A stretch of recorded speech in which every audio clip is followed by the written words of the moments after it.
making it and making all of this money. Don't you understand that down there busting it wide open, legs up in the air, grabbing your ankles, hands on your knees, playing like they sexy man in a video 2 years ago? Because some of these people will do anything for the fame, absolutely anything, to see their name up in light. But what's done in the dark can't always stay out of the light. Whether people understand it or realize it or not, I've said this before.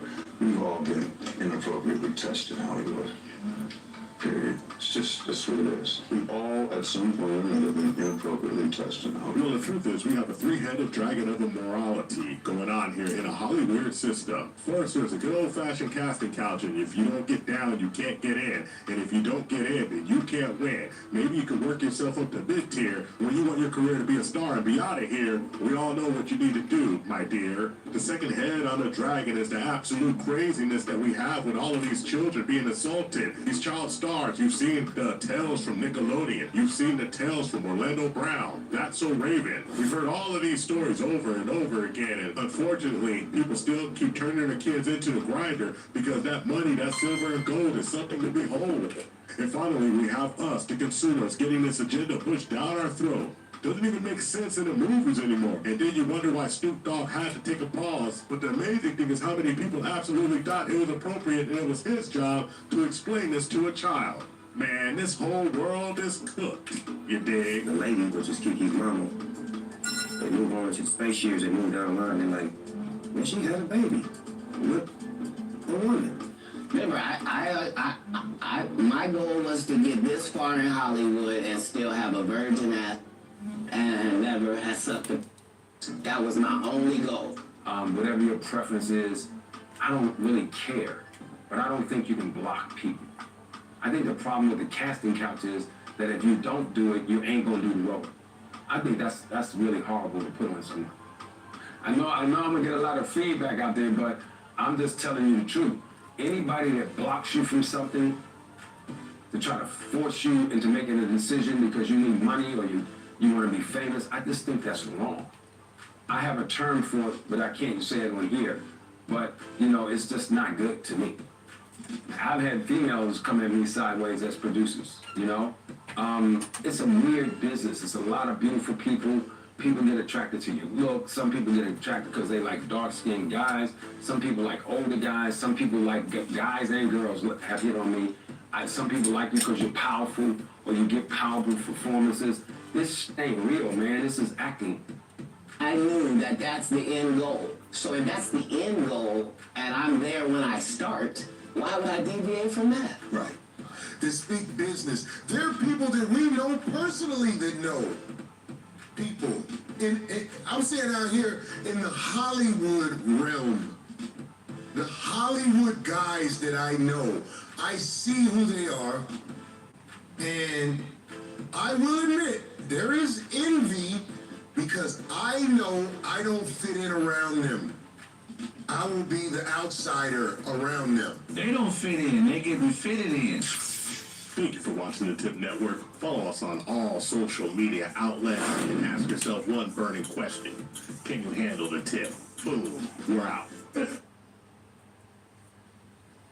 Do you feel like it's because when you posted that on Say Cheese, do you feel like that is like it's going on in the industry? Like it's keeping it where it is. Well, the black boy done got weak. The black boy done got weak. You got white boys kicking black boys in the ass. You got white boys making black boys put on black dresses. So, man, you know, it's just the further demonstration of the assassination of the black man character in this country, homie. And they just showing the rest of the world like I'm showing the rest of the world. This black boy getting weaker and weaker by the day.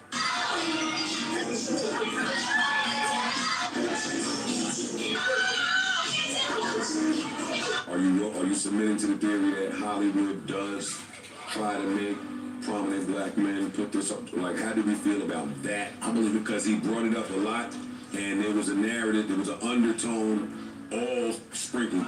Yeah, what do you think of the films putting black guys in dresses? Have you seen that?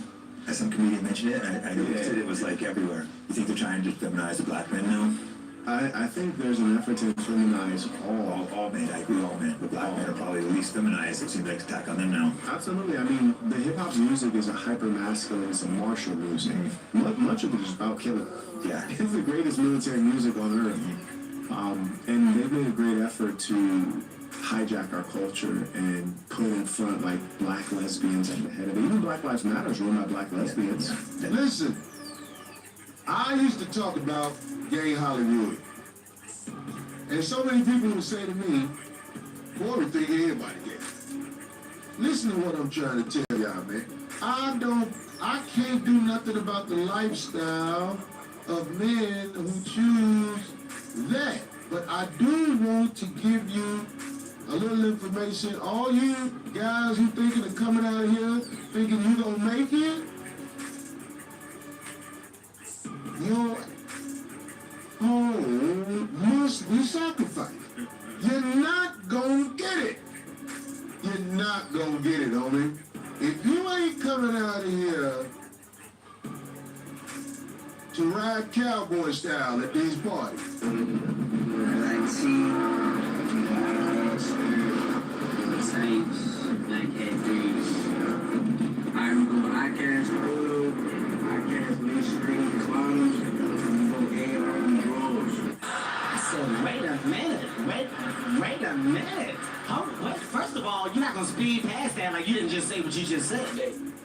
That's all they doing. The black boy getting weaker and weaker by the day. We get to do whatever we want to do. And look what he'll do. He'll do anything for anything. He don't just do anything for money. He do anything for likes. He do anything for attention. He do anything for respect. He do anything for a pair of Michael Jordan tennis shoes.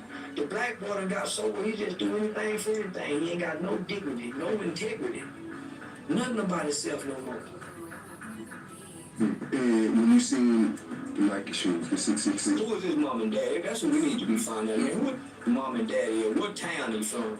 And all of us need to start a campaign and find out what town he from. Show up in that town that boy from. People about that boy. Yeah, that's what we do. The industry that got him, but then, yeah, man, Nike was behind that. You can't, They put out a lawsuit. yeah, they'll do it any kind of way. Yeah, they'll get behind a room and say, yeah, let's do it, and then sue themselves. Mother-in-law is outside with a baby fat on. He was at a concert performing the same old songs that he made 20 years ago, okay, in a crop top. Look at your Jock. Look at Jockey Jock.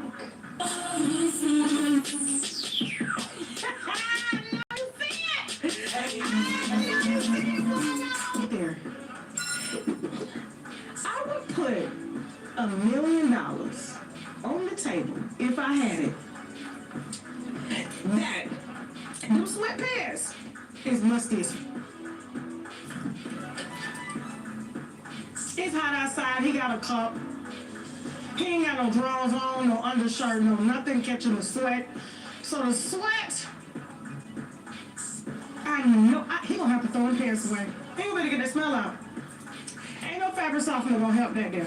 I'm gonna say what it is. You want to ask y'all about in 2 seconds. Do y'all submit to the theory or no? Yes. I'm asking the tough questions. They do.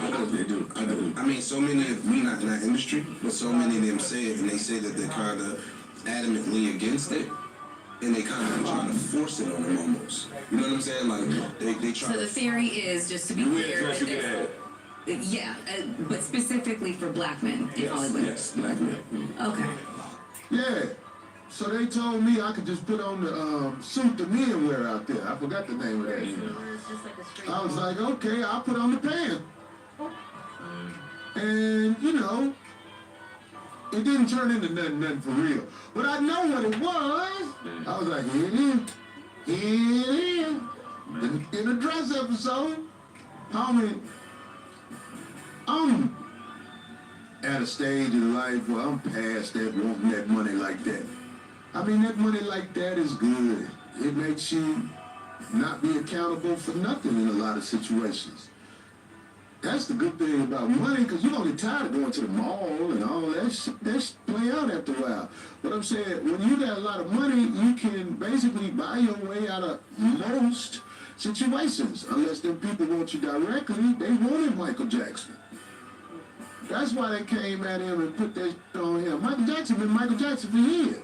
But when he said some in this song, all I really know is that they don't really care about us. They was like, oh, we're gonna make you pay for that, Michael. When I see that they put every black man in the movies in a dress at some point in their career, I'll be connecting them. They're like, wow, these brothers have their dress. This happened to me. They come in, the writer comes in, I think he's a writer, he's like, Dave, listen, you got this hilarious scene where Martin's sneaking out of jail, so he disguises you as a prostitute. And you put this dress on. No, I'm not doing that, I don't feel comfortable with that. What? You don't feel comfortable with it? I mean, it's a hilarious bit. All the greats have done it. So, well, if all the greats have done it, it's kind of hacky, right? You know, we go like this. You don't make up for your sins in the church. You do it in the streets. You do it at home. Just the rest is and you know it. Ladies and gentlemen of Polite Savages, we are now about to embark on a journey sure to anger feminists and modern women alike. The only thing we can do is guarantee to tell you the truth, the whole truth, and nothing but the truth as we see it. In holy red dresses in the summertime, Batman, mini skirts deluxe, on some hairy legs, male version. It seems like the mission for male emasculation is 100% almost complete. Mission accomplished. This is the end, my friend. My only friend, the end. So there's nothing else left to do but get on into it. Are you ready? Apparently, we will only change on the precipice of destruction. When we can see that light at the end of the tunnel, we realize that's not the way out. That's just a train boring towards us faster and faster and faster. Then all of a sudden, we start looking to our left and looking to our right and thinking, oh my goodness, it's time for us to get some damn common sense, bring back shame or whatever it takes. These youngsters wear miniskirts, but they'll still pull out Draco and melt your grease, put it straight to your melon and squeeze that trigger. Just imagine that. No home training, no upbringing. Yeah, man, they play all kind of game with us, man. Yeah, we don't know. They just know, homie, they can get us to do anything, just like they could on the book breaking forums. This is video from the 9th and Market location in San Francisco at about 3:30 Saturday, where an employee says a group came in, ransacked the store, kicking, even prying open the plexiglass to get to merchandise, mostly body care and makeup. They then exit at least one of them on a scooter. About an hour earlier, the Walgreens at First and Mission was also hit. You see, Polite Savages, we need to draw a direct line with the lack of masculinity present in a household, with the man being driven out of the household by the system and by the ladies and by the men and by everybody involved. The lack of cooperation. We need to draw a direct line between this and these right hands acting a god dang fool nowadays. And when we don't do it, we are doing ourselves the ultimate of this service. Because see, there is no such thing as toxic masculinity. Masculinity is not toxic. Masculinity is covering. Masculinity will stop this type of foolishness. And the women raising these young dudes only have one thing to tell you. Say something to your kids before the man to say something to them. Because the only thing they want to do is lock them up, get that free labor, give them 25 with an L and have them bust rocks, build stuff. Because I want you to think about it. With the loss of the migrant farm workers who they're running out of the country left and right, who the hell do you think they're going to put on those farms? Felons. Chain gang style, right? We'll do it, man. They can get us to do anything, homie. So, as of now, we as black people in America, we are the pigeons of the world. I think it's more of a break them, really break you. Let me break the Mandingo type thing? Yeah. Fair. I'm gonna put you in this dress. I'm the gatekeeper, like he was saying about the gatekeeper. I'm the person that can take you from here to here. How bad you want it? You see, it's very easy just to look around and say, oh, that's just Hollyweird. But no, my friend, look to your left, look to your right. My fellow Polite Savages, this is Holly here, live and direct, dead smack dab in your face. Regular, everyday folks are thinking, This could be the case that I could put on a dress, slip it on, put on them high heels, feel how it feel. Oh no, nothing to see here, nothing, everything's real. And then you wonder why the kids are looking at you a little confused when they see the most masculine images demasculating themselves live and direct. And let's not even talk about the Hollywood actors and actresses who have to hit that casting couch, booty up, booty water, doing exactly what they don't want to do, Backdoria style. And then you sit here and look at us dead smack in the face and tell us to believe that everything is everything, but we're not falling for it. We're not falling for the marketing. We understand the plan. We understand exactly what you're trying to do to us, why you're trying to do to us, and when you're trying to do to us. And it's time to put our foot down, ladies and gentlemen of polite savages, and tell them this ain't gonna work. You dig? What you're saying is you've never been approached with the dress test. Have you been approached with that? Yeah, but the director, he was a white guy. White guy. When I say white guy, he wasn't compromising who he is. He didn't smile with people. He was none of that. But RZA, he was a respectable dude when it comes down to it. He's like, that guy's not gonna do it. Of course not gonna do that. Respect those. And he's never heard me say nothing like that, but he knew I wouldn't do it. The time it was brought to me, I was lucky enough to be working around somebody who respected my man. That manhood is real. I wouldn't have did it. I was like, well, this is gonna be my last day on this show. I see this scene right here, and it's not gonna happen. We appreciate that because, again, there are brothers who still, because they want to please somebody, or they think this is the only check they will have, or they think this is the only way they'll be able to access a higher level of either money or fame or whatever it is, notoriety, that they have to. Thank you for watching. So, I'm finally here. RaJuR back in, thanking the Heavenly Most High, the Creator of me, you, and all things human, from the ground up, for the opportunity to be able to see you guys. Hopefully you're doing well, and I hope that you will get something out of this video. My video, what I'm going to talk about is my situation with depression years ago. And I decided to do this video because I just think that, again, only because of a client that I had the other day told me that I should do more about things that I experienced, things I'm doing, and I never thought about it that way. I just thought I'd get on here, chat about things that I'm doing, same thing, but leaving out some things that may kind of make people move in a different direction. And I've always talked about a little bit here, a little bit there, innuendos and, kind of, inside out talking about what I want to say about certain things. But for the most part, I never talked about anything directly as far as my life, in the sense that I've always commented on other stuff, like people wearing dress in Hollywood and how they really got down and how people snuckily did that. Before we go, I'll tell you how Denzel sold. And Denzel is great talent. But at some point, Denzel wasn't going to get any more work. So Denzel had to get shot in the ASS. That's right. That's right. In Training Day. Remember, he didn't die in that movie. He did not die at all until the end. Whereas it didn't matter where they were shooting him, they was shooting him. So you either could have cut that scene with him and homeboy, and he in the hood, and he got shot in the AZZ. They could have left that out. Or he could have shot him in the arm. He could have said, you shot me in my leg. You shot me in my hip. But he had to say, you shot me in the buns. So that was his part to keep his money running. And I respect Denzel. I mean, I model my acting after Denzel, and you don't know what I'm talking about, but I model my walk. You know what I mean? I was never a pigeon-toed walker, or when I was little, I'd walk like that. I was pigeon-toed. Then my dad had my legs straightened out. But for the most part, I know I'm not needed. I'm not really bow-legged. My thing, like I said, I modeled my walk after Denzel when I knew I was going to be doing the modeling thing. I saw how he swagged when he walked, and that's why when I walk around now, and people see me walking, they swagging, man, people just look. Whether I'm in a suit or whether I'm casual, when I walk into a place, I command the place. Because I learned that I had to do that. Not to get in the movie, not to become a great performer or a recording artist. I already done that. I haven't done it to the sellout level that I'm bending over or putting something in my mouth that ain't, food. But I'm also not doing it to the fact that I'm compromising myself and I'm comfortable where I am, like my man said, I forgot his name, but if you look at the beginning of this picture, you see Clifton Powell. He said, look, I'm cool being in the middle. I'm cool being in the middle of this life, right?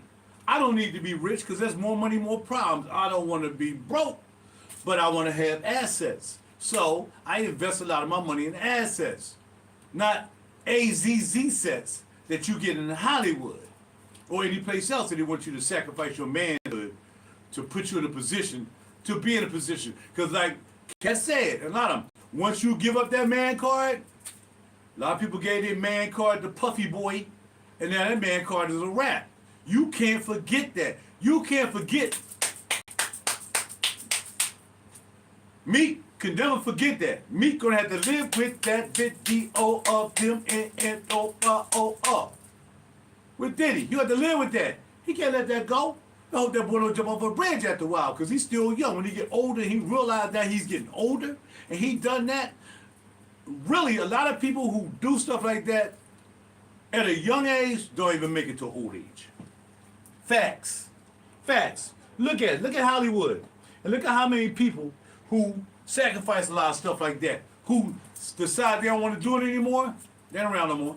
Because first of all, they ain't following the rules anymore. I ain't doing that no more, man. I ain't doing no eyes wide shut anymore, because all they ain't up but eyes wide shut. They killed Stanley Kubrick. After they let him do the movie, they let him did the Hollywood Mansion thing. They showed the Hollywood Mansion thing. All the people that have been to the Hollywood Mansion, they had to look at the movie because they knew what it was already. And what you call him told you. Cat Williams said he went to the mansion party.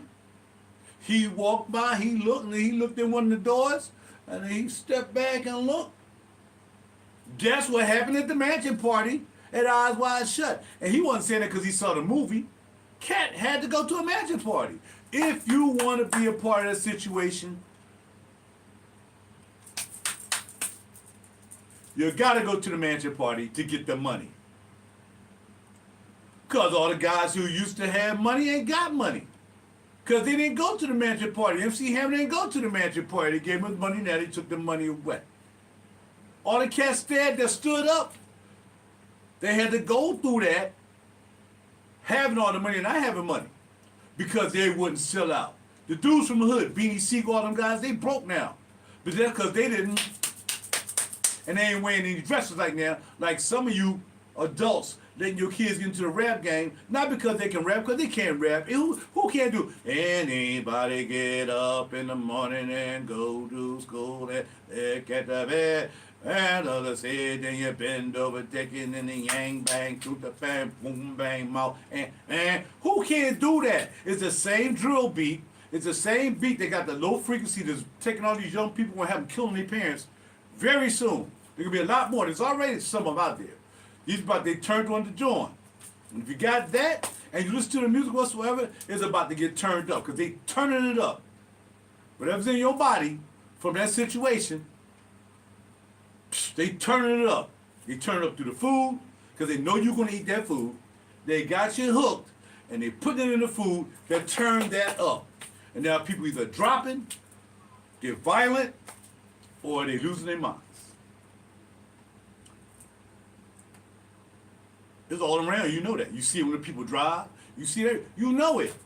You know who got that. You can tell who got that. And they turning it up. They turn the frequency up through the music. Remember, our body is full of frequencies. Your heart beats on the frequency. Well, I'm on this grounding mat. My grounding mat, like my feet is outside in the earth. That's a frequency. They turn the frequency up. People on Facebook, the frequency is up. Frequency is popping. All right? That's all I'm going to tell you now. Now let's talk about my life with depression. I ran into this depression thing. Actually, when I was really, really young, I was kind of depressed a little bit, but not much. You know what I mean? My parents took care of me. My dad took care of me. I mean, everything ain't hunky-dory and rosy in all the cribs. I can tell you what my mom fault, though. My mom, you know, but, you know, it is what it is. So, I got to put that out there, though. Pop was a little y'all mean sometimes, you know what I mean? And it's just what it is. But my mom, she just try to avoid that mess. You know what I mean? All that stuff, and that's where it is. A lot of you going through that situation as a woman. You know what I mean? You got men out here killing women like they. The guy on the subway killed the woman for nothing. This is sitting back. He homeless. All of a sudden, he decided to start killing the woman. What is going on? What is going on with that? He was homeless. Was he depressed? Or depressed people are now just going to start, I'm just too depressed. If I'm not out here being paid to be, a protester and all this stuff, because the people out there protesting, they got paid. They're not there because they believe anything that they tell them to say out there. They're just getting paid to protest, right? That's all that is. When you see it, it's nothing but a stage show. All it is one thing I'm going to blame on Trump. If it wasn't for you, we wouldn't be seeing all this craziness like it is now. We'll still be seeing all the craziness, but it'll be normalized craziness. You would have, they're doing not having to be paid to do all this craziness. No, but now they got to do this crazy because they're getting paid to do it, and that makes it even worse, and that makes it dangerous for us who do not believe in the craziness that's going on and the lifestyle of these people and anything else that's going on. Because I don't care what Clifton Powell said. Yeah, I do got something against people who are transgender. Yes, I do. I ain't selling out. I ain't selling out. I am not selling out. I'm standing up on it. You ain't supposed to be that. You wasn't born to be that. But you decided to be your own God. You know what I mean? From saying God, to oh my God, you just turned into a God. Your ego is a God. Now you were born. You can do anything you want. You probably was born out of a jump off. You probably ain't had no parents that loved each other. They ain't together. Now you just all gonna do this. We got all the people who done got all fat and all out of shape and everything, don't have any friends. So now let's get around all the fat people who are out of shape, don't have any friends, and now we done lost our mind. We done did everything the government wants to do, and now y'all want to get a whole big group of rainbows and all kinds of stuff. That is bullcrap. That is not heavenly. That is demonic. And I'm gonna call you what you are. If you're doing transgender stuff, then you're a demon and you're a demonic. If you're doing anything other than what the heavenly wants you to do, because he gave you the privilege of being down here, wake you up every morning to give you a chance to change that. If you refuse to change it, you keep being your own God, and that's what you want to do. You want to be your own God? Your ego is your God? Good luck with that. Because eventually you got to go. Because you don't have enough money to get a body sleeve and get your memories implanted in the back of your head by Kurzweil, and you can live forever. Like Bill Gates and Soros and all these trillionaires and millionaires and these Bilderberg families and all these people down at the what you call them and Obama, gay Obama and all. Yo, you don't get that. And your mama can't pray you into heaven. Because that's not what you was doing when you were here. So there are two gods. There's the Heavenly Father, the great, omniscient one, I messed that word up, the creator of all, even the dark God. He created that. He had to see where you was going to stand. You don't get into heaven on a freebie. You don't get into heaven because you do that. That's the other spot you get to go to. You can do that every day. You ain't got to wait to get kicked out of here, get kicked out of life to do that. You can go meet him now. You can go and do that satanic thing right now, right in Hollywood. You can do it down in Atlanta with freaking Gay Boy Perry. You can do all that stuff with flag people. Go get in your flag group. Y'all all go end up in the same place if you don't turn your life around. Straight up. And that's just what it is. And if you're too weak to fight, then get you some mental health. I'm so tired of hearing about mental health with all these mentally unhealthy people out here. And they try to make mental health like it's a villain, the way they say it. Oh, blah, blah, and I got mental health. No, you're crazy. See, everything got to be dressed up now to try to make it cozy for you to be fat, out of shape, unhealthy, all that, and try to get other people to be like you. And then if you're mental, you're trying to get other people to be like you. And that's just not the way this works on a heavenly level. But that works fine in a satanic level. So I want you to own up, and I want you to stand up and say, my God is Satan. Satan said, to Yeshua, to you, Jesus, up on the top of the mountain while Yeshua's fasting. And here comes the tempter. And he said, to the Son of the Most High, the heavenly. He had the nerve, he had the ego enough to say to the heavenly, the Son of the Most High Creator. A lot of you playing that Most High game, you ain't no Most High. Or you secret society people, all that stuff trying to act like you. No, your God no. Stop playing yourself. A lot of people renouncing that stuff now because they realize, no, don't do that. Now, ain't necessarily talking about the M and all these other. I'm talking about the cats be doing the big time joints. I'm not talking about Masonic people. They do what you're going to do. There was Masons in the Old Testament. I got you. I'm not sure what he was doing, but I'm talking about them other type of joints. I'm talking about them Bilderberg with the owls and all that. I'm talking about the big, deep, big money devil joints. I tell you, I can't tell you no more. And you can listen, but you won't because you think I'm just saying stuff because RaJuR's like being controversial and da da da. But then when you look it up and you realize it, then you be like, yeah, man, I feel you. But I like that my subscribers here, well, not my subscribers, I like that the people who watch me here and even on Facebook, I don't want you to comment. Because if you don't comment, I know you know what I'm saying. The people that comment either going to be trollers or they're going to be saying, hey, how you doing, Raj? And not even mention anything about what I'm saying. But then later on, I get the inboxes. Later on, I get that personal face-to-face with people. You know you was right. Well, absolutely. I wouldn't have been saying it if I didn't know I was right. You got a choice. And Yeshua did not take the choice. Most of your guys, you flag flyers and all that stuff, and you trans lights and all that, your God as the Most High Son,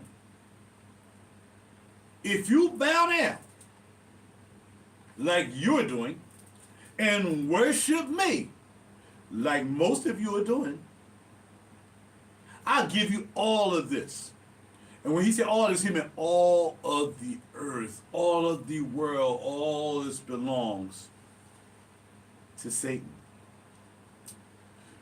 See, the heavenly owns that. The heavenly owns that. That's where that is. Satan runs this. And a lot of you like that.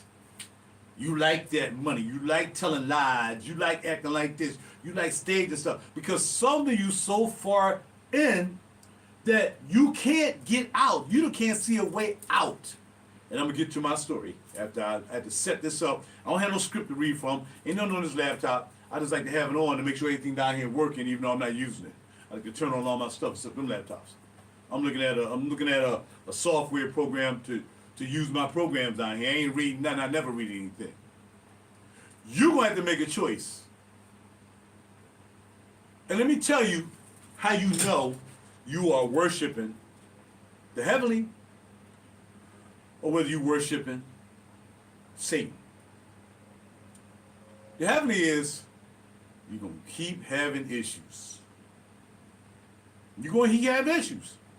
It's not going to be a smooth ride.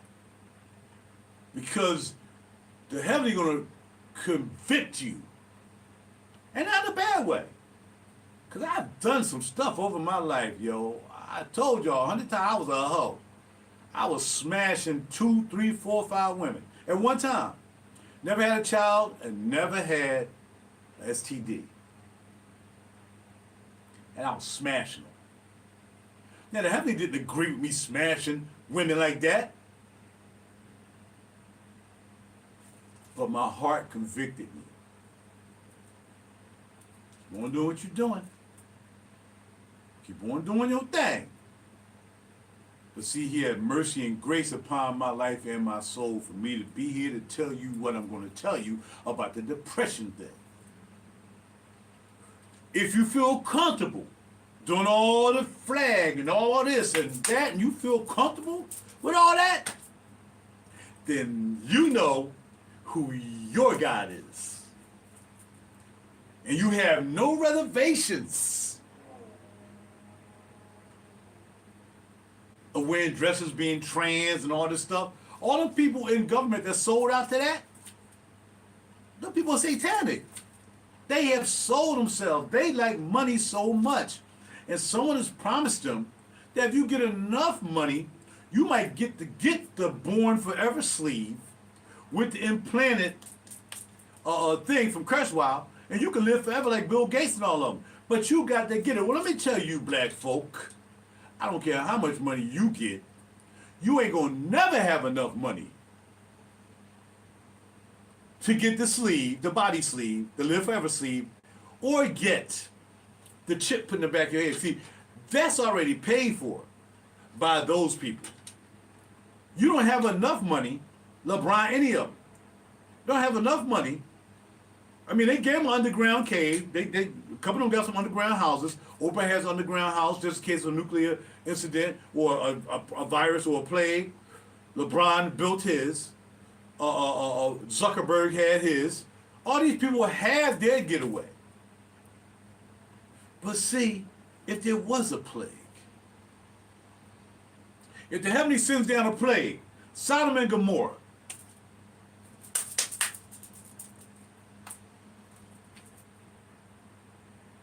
and the heavenly said, do not look back or you will turn to stone. Now, a lot of you don't read Bibles. You read soft porn magazines or you're looking at all that stuff on the internet. You're not reading the Bible. You don't care about the Bible. And if you're comfortable, we're not caring about not even knowing one verse in the Bible, and it could be about the Heavenly Father. You should not worship anybody but me. If you don't know any verse, if you don't know any commandment, you ain't gotta even know that. No, that's pick commandment number 6 or 7. I don't even know what commandment number 6 is. Again, I know there are thousands of commandments that we don't adhere to. But the 10 are the main ones. Do not use the heavenly name in vain. And you do it every day. And I say, oh my God, because God's name is not God. But if you start calling him by his correct name, his name, and say, oh my bam, I'll probably sock you in your face. And I'm not even violent like that, because that's disrespectful. You can say, oh my God, all you want, because see, the God that you're talking about is that God. Is this, that God. So I don't care if you say, oh my God. You can say, oh my God, just don't say it around me. Because I'm going to ask you, what God are you talking about? And you won't have an answer because you're just saying something because you hear everybody else say it. And then you're stuck. I was stuck. Back in 1990, from 1996 to maybe 1998, I had to battle darkness, attempting to live in the light. And as I can tell you, if you're not bothered by something that you know is absolutely not heavenly, not moral, like P. Diddy, remember he wore a cross, but see his cross didn't represent, because see crosses mean nothing to me. You can wear 25 crosses. It don't make a difference to me. I don't need symbolism to prove that I'm trying to be as heavy as possible. I don't need a cross to wear that.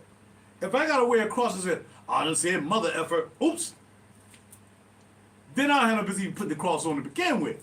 But I'm telling you, I don't have to wear a cross. I don't have to get tattoos on my body with crosses. I'm really disappointed in this one guy, man. He claimed to be a religious guy or whatever, because probably he's religious. And it says in the Old Testament, you should not tattoo your body. Put ink on your body. Egyptians did that, but Egyptians believed in their God. They didn't believe in the Most High that created those guys as well. And this guy's supposed to be a Christian, and he got tattoos all down his arms. And I always like to ask people, who are Christians per se? And you got up 3 o'clock in the morning because that's when the heavenly wakes you up. That's when you're going to have a talk to you. If he wakes you up at 4:44 in the morning, somewhere in between 4:40 and 4:48 in the morning, he wakes you up, trying to get you to the 4:44.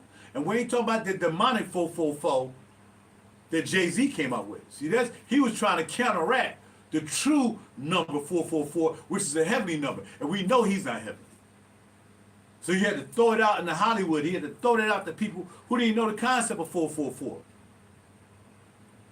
So if you're waking up at 3-ish, or you waking up around 444, you need to shut up, put your phone down, because that'll probably be the first thing you do if you got woke up, and pay attention.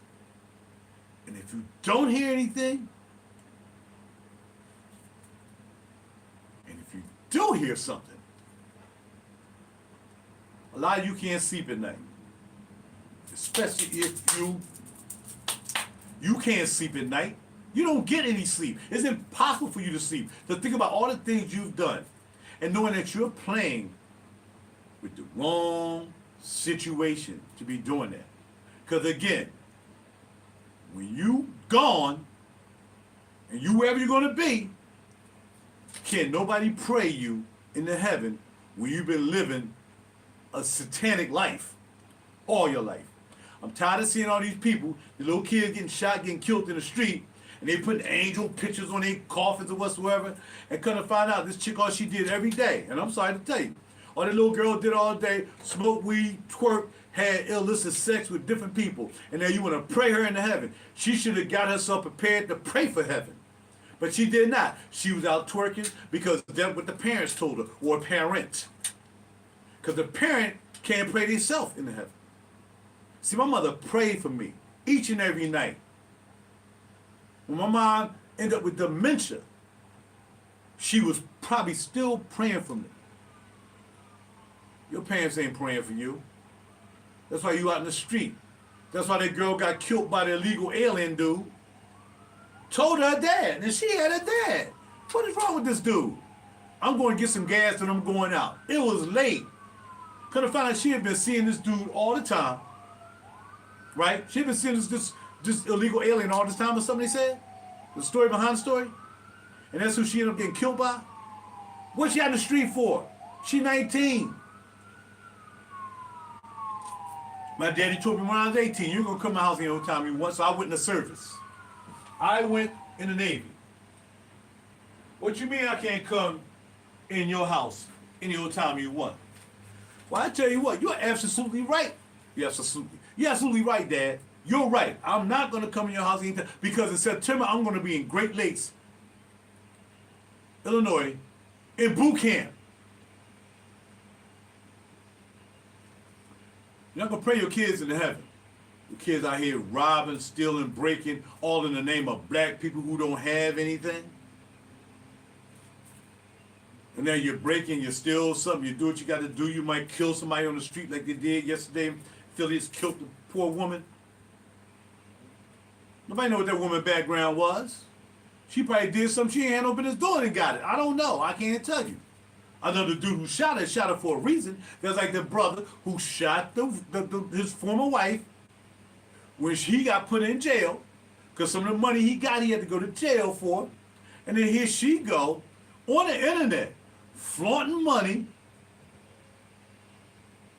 rarely talking about him because it's mostly his money, talking about money, all this other stuff, and then put it on the internet and the dude said, yo, stop doing that. Don't be embarrassing me. Okay, I understand I'm in jail. You divorced me. I signed the papers. But don't keep throwing it in my face. Told that sister. And where's she at? Lehigh Avenue? She's down my way, right? He killed her down my way. Well, my own way. Lehigh Avenue, I think it was. That barbershop down there. And she took her son in to get a haircut. He knew where she was. Because, see, his people knew that she was doing dirty. And he didn't have to kill her. But when he said, I'm going back to jail, then he already knew. So shooting in the kneecap and making her limp for the rest of her life and let her feel the pain that he felt for the rest of his life, he could have just targeted her kneecaps. Pow, pow. There you go. Now you can't flaunt anymore. Because you got to be able to walk to flaunt. Can't flaunt in a wheelchair. Got shot in the knee. You can't get no knee transplants after that. Ligaments and everything behind there, they jacked. You might as well be paralyzed. Could turn around, shot in the back, the base of her back, and paralyzed her for the rest of his life. He could have did that, but he didn't do that. He did what his angry mind said to do. And there's not enough anger in my heart that I would kill somebody. I can't say I wouldn't do needs. I don't know. But if you did me dirty on the internet like that, that ain't trolling. And that brother put you all where you are and you divorced him, you flaunting the ring of this guy? What happened to the dude? I wonder what happened to the dude. I'm surprised he didn't wait till they was together and then took care of that situation. But no, the dude probably didn't know no better. He probably knew the dude didn't know any better. All he know was, yeah, I divorced him, now we can get married. Okay, and he signed the divorce papers. Oh, but it's cool. I'm gonna be back like, okay, well, cool. But something about you ain't gonna let me be with you. Something about me ain't gonna let me hang around you. Because I will put myself in his shoes. And the first time, you know what? You dirty, yo. You dirty, yo. I want to be with you. You dirty. And I would have been out. He lucky he's still alive. Because he probably realized he didn't know any better. He let that man live because of ignorance. Because once he went back in, he could have got his boys to take care of him. But he didn't do that. She was satanic. She worshipped money. She wanted to show off. And you can't pray her into heaven. You're not God. A lot of you think you're so egotistical and you're so God-y, not godly, but God-y, oh my God-y, and goddamn, I'll just throw that in real quick, that you can just, I'm going to pray them into heaven. I'm going to put God on the casket, on the grave marker. We're going to release balloons, and they're going to go up to heaven. Eventually the balloons came down. Oh, they came down.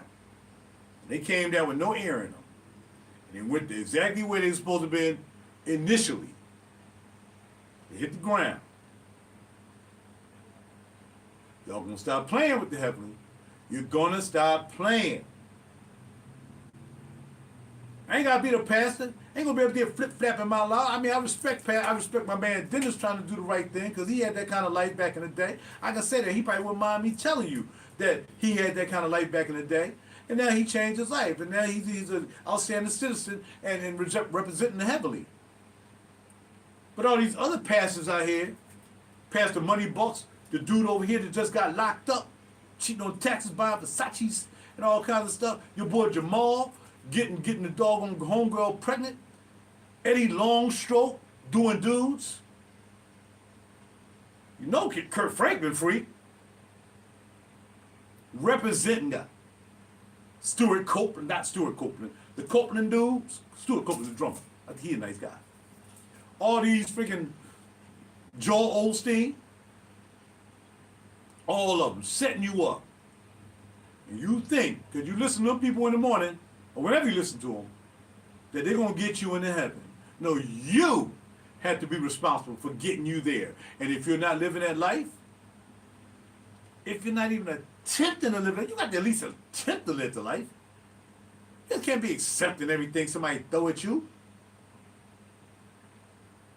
You got to be wise. You got to have the Holy Spirit within you to give you wisdom. That's who I pray to in the day when I'm laying down at night before I'm praying. Thank the heavenly. I thank the heavenly Father. And I can tell you his name. People say Elohim. But the Heavenly Father, Yeshua, and the Holy Spirit. Holy Spirit for wisdom. Yeshua for sacrificing himself for crazy folk to give you a chance, not just to believe that he did what he did, but to try to emulate that life. Turning down Satan, you can have all this. Bow down. If you bow down, you can have all this. And he said, bread. Can't eat bread alone. I ain't gonna go down. It ain't gonna go down like that. He ain't talk like that. But if I gotta keep a hood for you, to what happened up on that mountain after he fasted for 40 days and 40 nights, and he was weak as can be, the Satan thought, let me slip in. Now I got him. He got y'all all the time. Because y'all eat nothing but dirty food, fast food, this, and you ain't even bothered by it. So I mean, can't nobody pray you into heaven. You got to take care of your own business. You gotta take care of your own business. When I was going through my situation, it's a long video again. I like to have long videos. And again, like I did yesterday, I ain't finished putting the timestamps so you can just click on the timestamps and go to where you think you may want to be. But I think you may want to look for this whole video from checking out the Tip Network, talking about people being sacrificed in Hollywood and all this stuff. You know what I'm saying? And then what I got to say. In 1996 or so, from 1998, I was running back and forth to the hospital because I had anxiety problems. I took all kinds of medicines. I started off with Boost Bar, I had Paxil, Klonopin, Prozac. I was in and out of mental institutions, and I did that myself. I checked my own self in. I didn't get 301 or whatever they call it. Somebody had to come and put me in a straitjacket and take me in. I said, look, I'm having problems. I need to go somewhere where I can get some counseling and whatever. I took a stress break from SEPTA. I'm like, yo, I gotta get my life together, yo, because it started out that I grew up with a praying mother. I saw the life. She did what she had to do to represent the Most High, the Heavenly. She was never in the fad. She was never in the materialistic things. You know, all she did was want to help people. She wanted to take care of her family. She wanted to help other people in her church. Cook dinner, come home, take care of her husband, wash, rinse, repeat. For 50 some odd years. A lot of you can't get past 2 days with somebody before you're ready to turn them in. Give them some cyanide to drink. Pop them in the head while they sleep. This is a different culture. I'm over here representing the old culture. I'm 64 years old, and I'm wise enough to know that I'm not going to see another 64 years. So I got to get myself in position to have mercy and grace come upon me to get me where the good place can be when I'm no longer breathing. A lot of y'all just want to go in hard. I'm just going to go in hard, dog. I'm going to be down there. I'm just going to be down there. And he done told me if I get down there, you know, you ain't got to worry about it, cuz. It's like being in prison. Yo, you join this club, cuz. Then you ain't got to worry about it. When it's all over for you and you down here with me, I got you. I'm going to take care of you.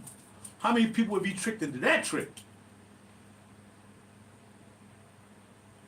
And then the parent tried to pray him into heaven. The friends tried to pray him into heaven. Guy driving a car 110 miles an hour in Georgia. And the cops should have been arrested too for chasing that guy.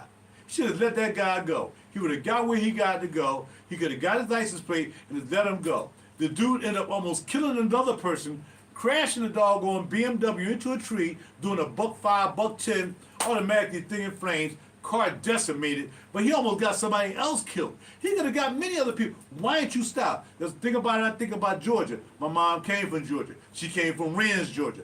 Back there up in the sticks where all there was dirt and clay on the ground with her bare feet. My mom loved walking around her bare feet because that's how she was raised. Georgia is racist, and they probably thought that person was black.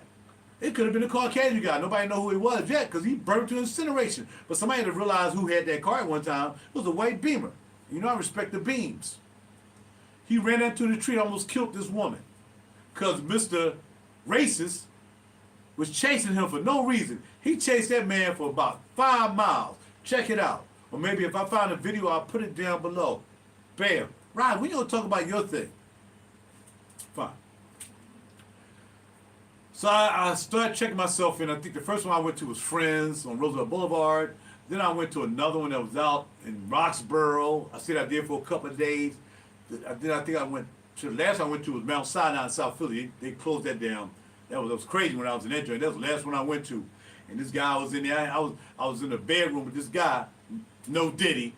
We had to sleep with people in the bedrooms, no Diddy. And that guy was crazy. And every time I would see him during the day, he walked around talking to himself. Caucasian dude. I'm like, yo, I'm roommate with this dude. But good thing, I had to make sure he had, I'm looking at him before I go to see, make sure he ain't got a poke stick or something. I don't know, a screwdriver. He could have stole out the art room. He could have stole some scissors. I don't know. Man, that was crazy. And I stayed there for about a month, trying to get my life together. And I prayed every night. I prayed to Jesus every night. Every night. Just get me out of here. Get me out of here. Got to get out. Got to get out. brothers was in there, I was playing ping pong. I'm in there acting normal most of the time. I ain't worried about it because what I had on my mind, which I'm going to get to, and then we're going to be done the video because it's the point of this video, is that, man, what you doing in here? I said, man, I'm going through something with a person, and I can't say that because I'm going to put this video and I don't want her to feel as though she was to blame for what I was going through. But my situation with this particular person was why I was there. I had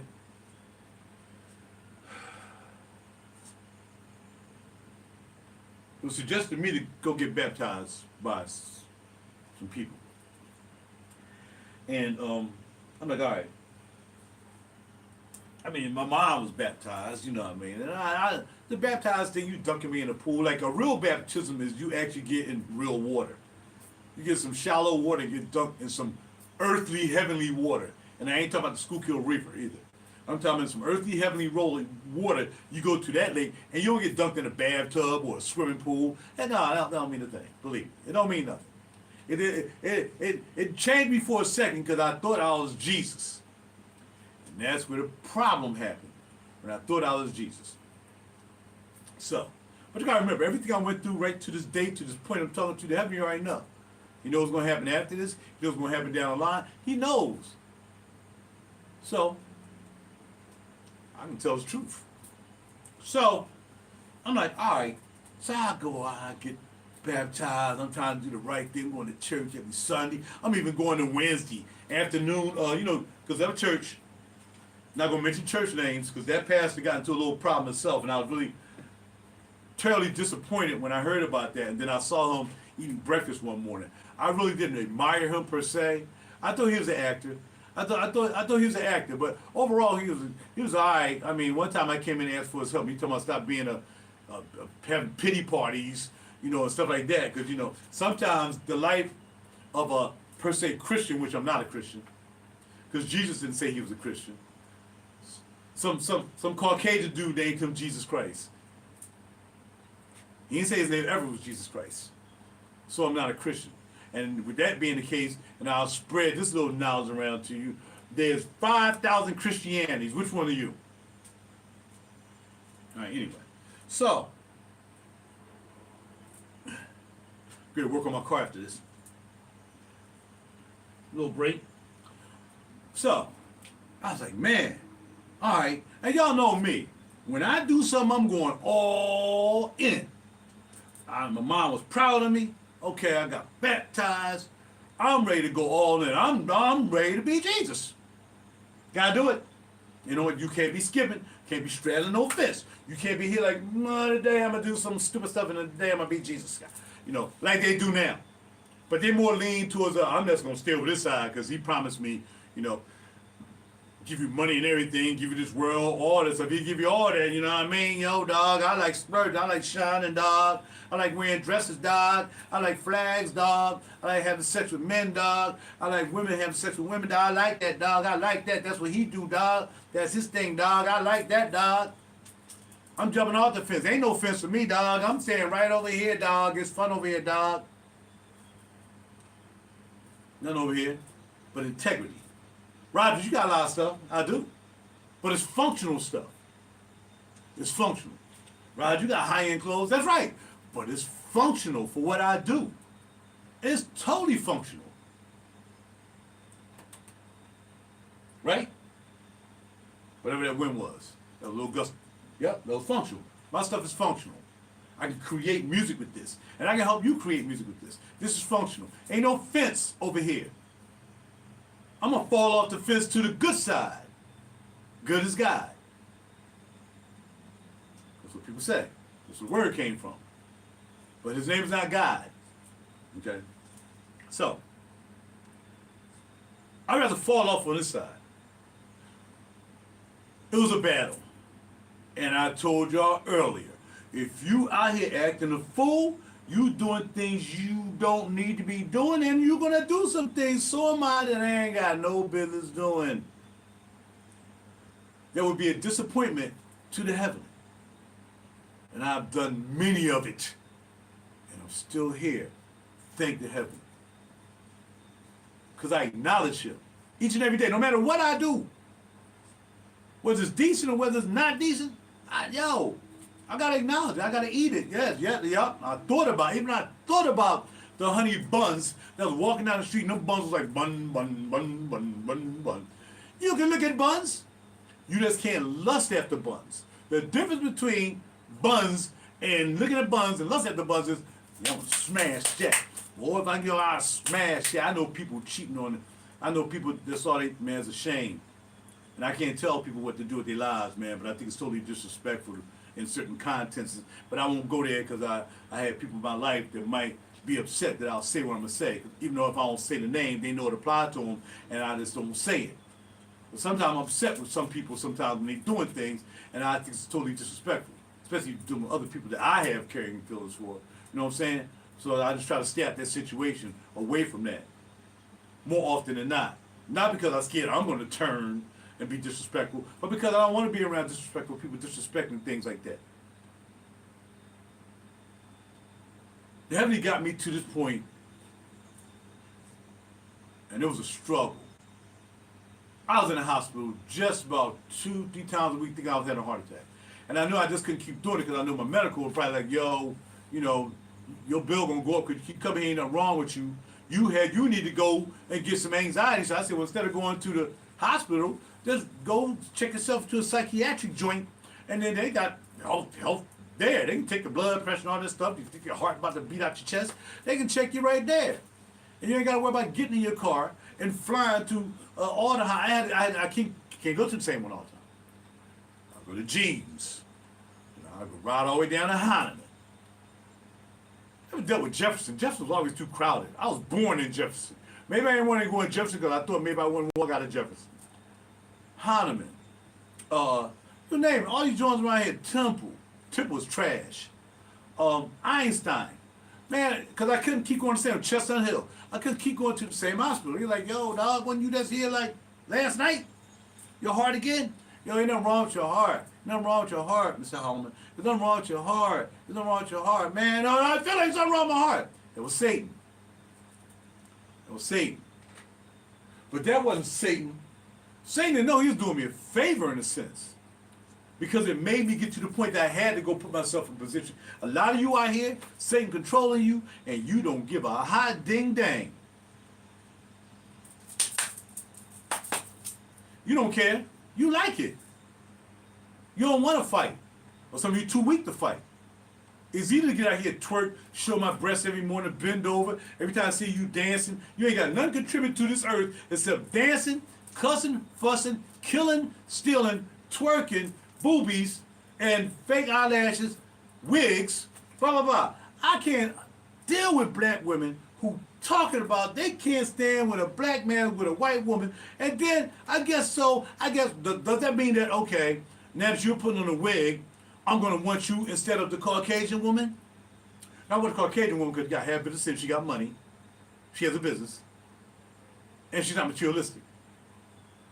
See, Caucasian folk, when they have money, they don't look like they have money most of the time, unless they go into an event. Other than that, they walk around, t-shirt, raggedy, flip-flops got holes in them whatsoever. That's how they walk around. So absolutely, if I had to, an opportunity came about, that I can get into a relationship with a European woman, a Caucasian woman, I'm going for it. I'm going for it.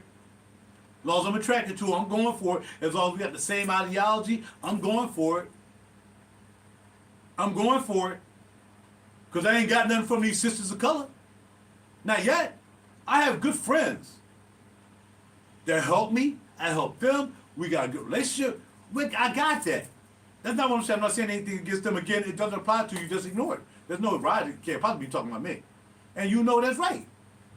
I'm talking about these other Jones out here.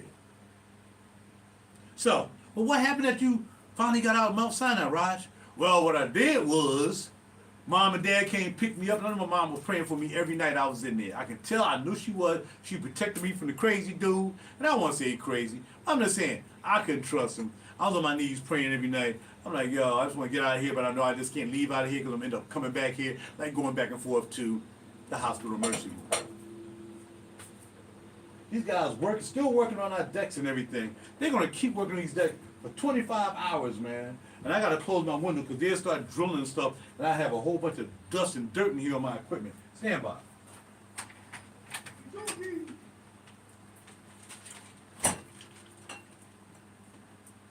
They've been working on our patios forever. I think they're trying to milk it. I think they're illegals. I think they're illegals and they're trying to milk this job as long as they can until it starts snowing. Because we know it's probably not going to snow. So when I got out, it was like, yo, okay, I'm out, man. I think I'm straight. I'm still praying. I'm out now. I'm cool now. You know what I mean? No, I know it's still going to be a battle. And I realized if it wasn't never a battle again, that means I'm back down here again. And I did end up going back down here again. I turned my back on heaven. And it was kind of the same situation with the same situation. I can't mention names, I just can't do it. But I love this person. I had to let all that stuff go. All the traumatic stuff I went through, I had to let that go. Because love conquers all. And I truly mean, if that person gets hurt, something happens, somebody gonna get taken care of. Because I love that person. Some people that you love sometimes took you through some stuff. Believe me. A couple times it happened to me. I'm like, really? I've got to be a man to deal with it. Suck it up. What I did was, when I got a divorce, it wasn't a crazy divorce, but some stuff that happened before the divorce. I don't want to get into that. This is too much to talk about. But at that point, because you're not supposed to be getting divorced, but I also felt, to keep it real, I shouldn't have got married either. I got married thinking that everything would be okay.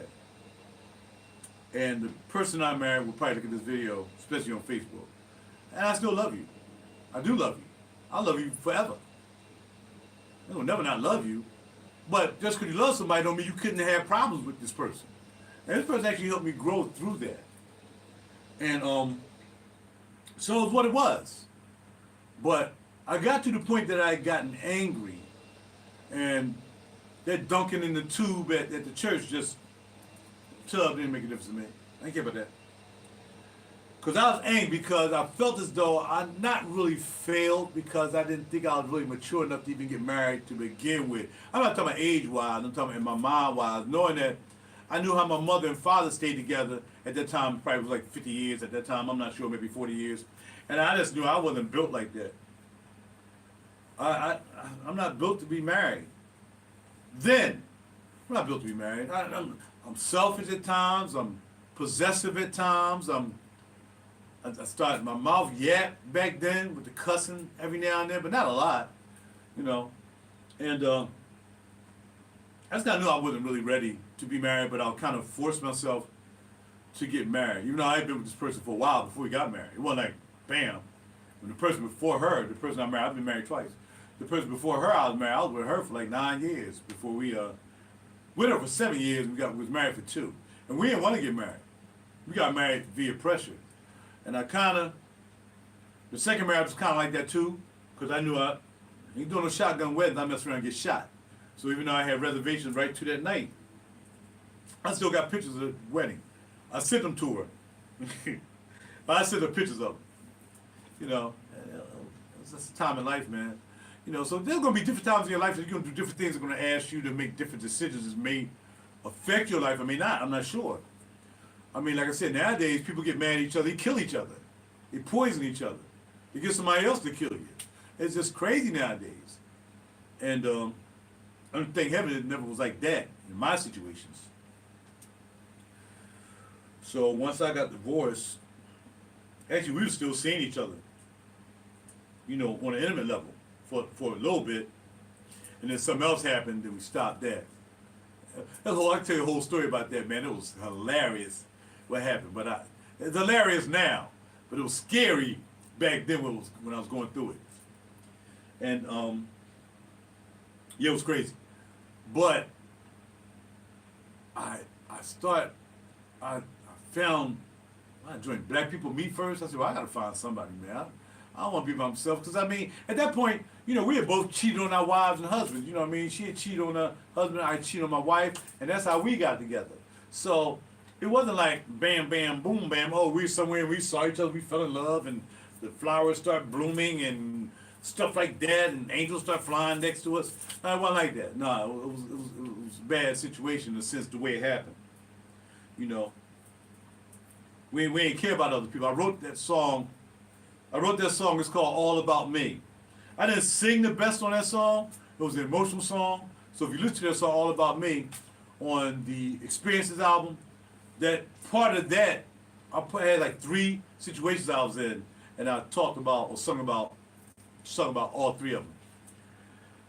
And I got on Black People Meet, man, and I was kind of big back then. I wasn't 280 at that time. I was maybe somewhere around 232. I think I was 232, 240-ish. So I'm 200 now.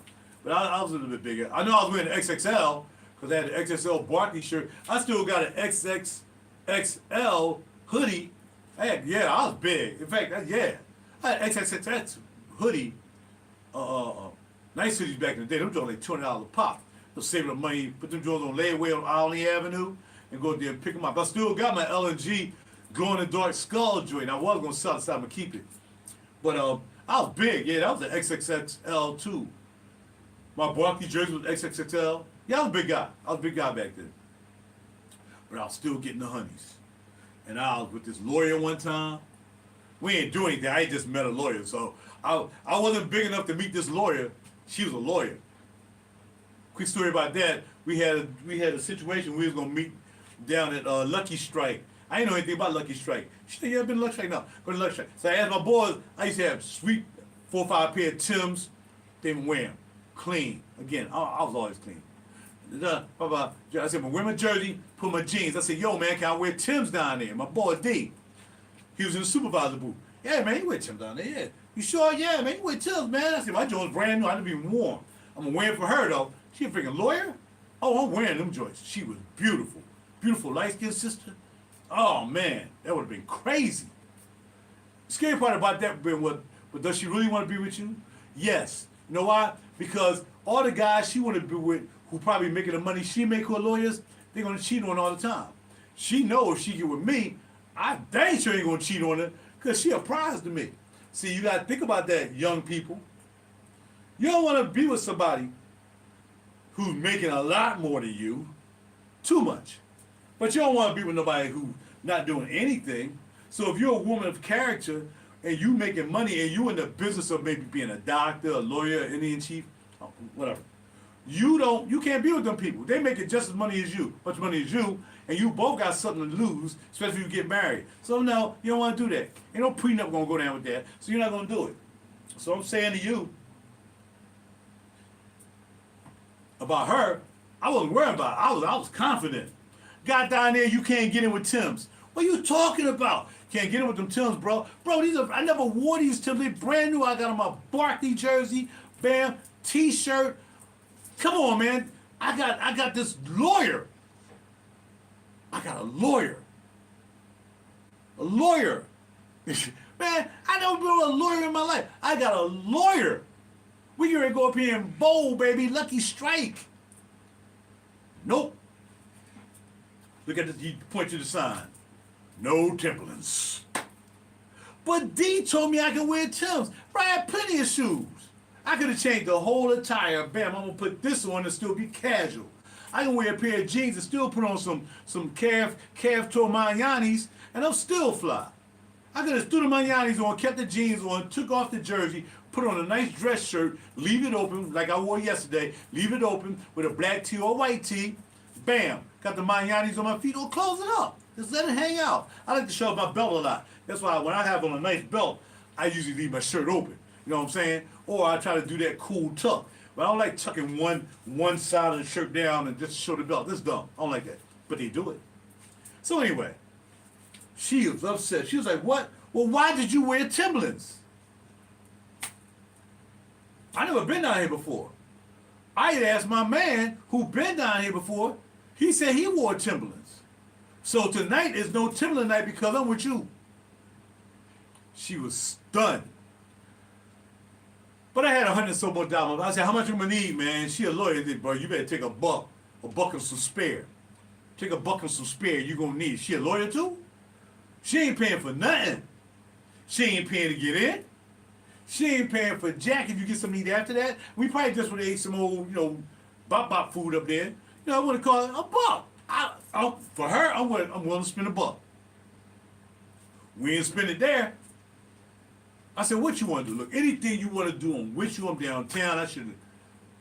Shut up, RaJuR. You should have walked away.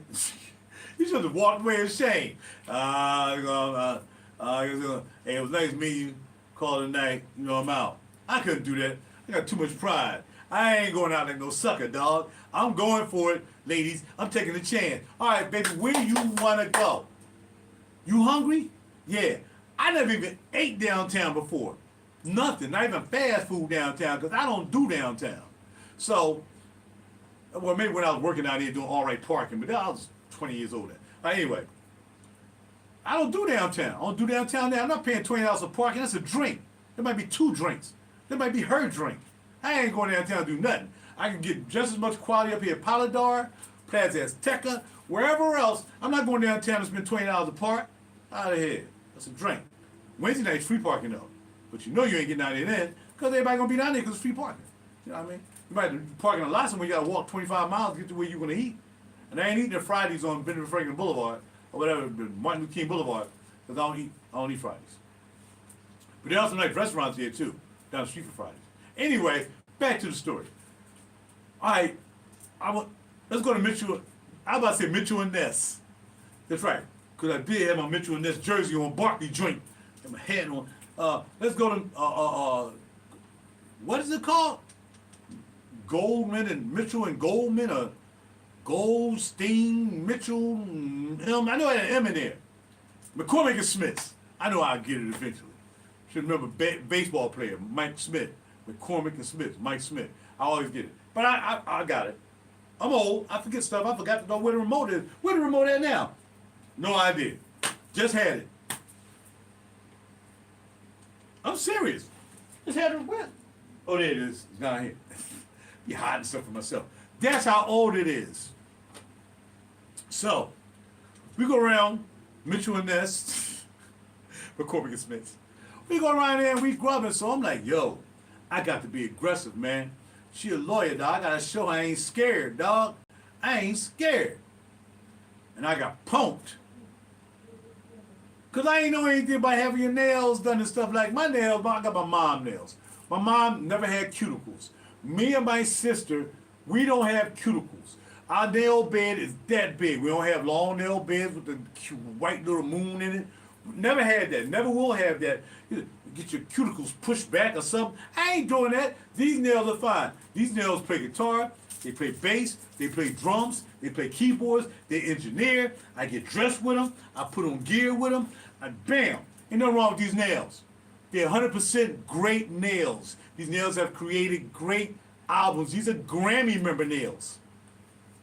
Nails pushed back. And I ain't put no polish on them either. I did get a manicure one time, and I got busted on again, by the way. It took out I got busted on, man.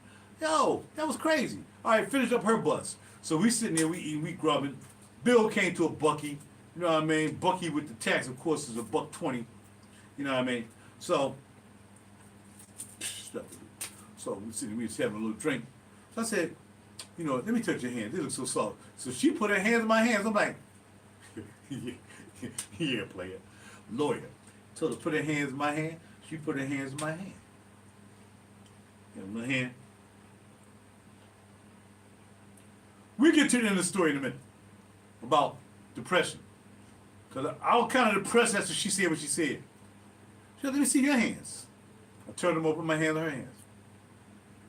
My nails are clean.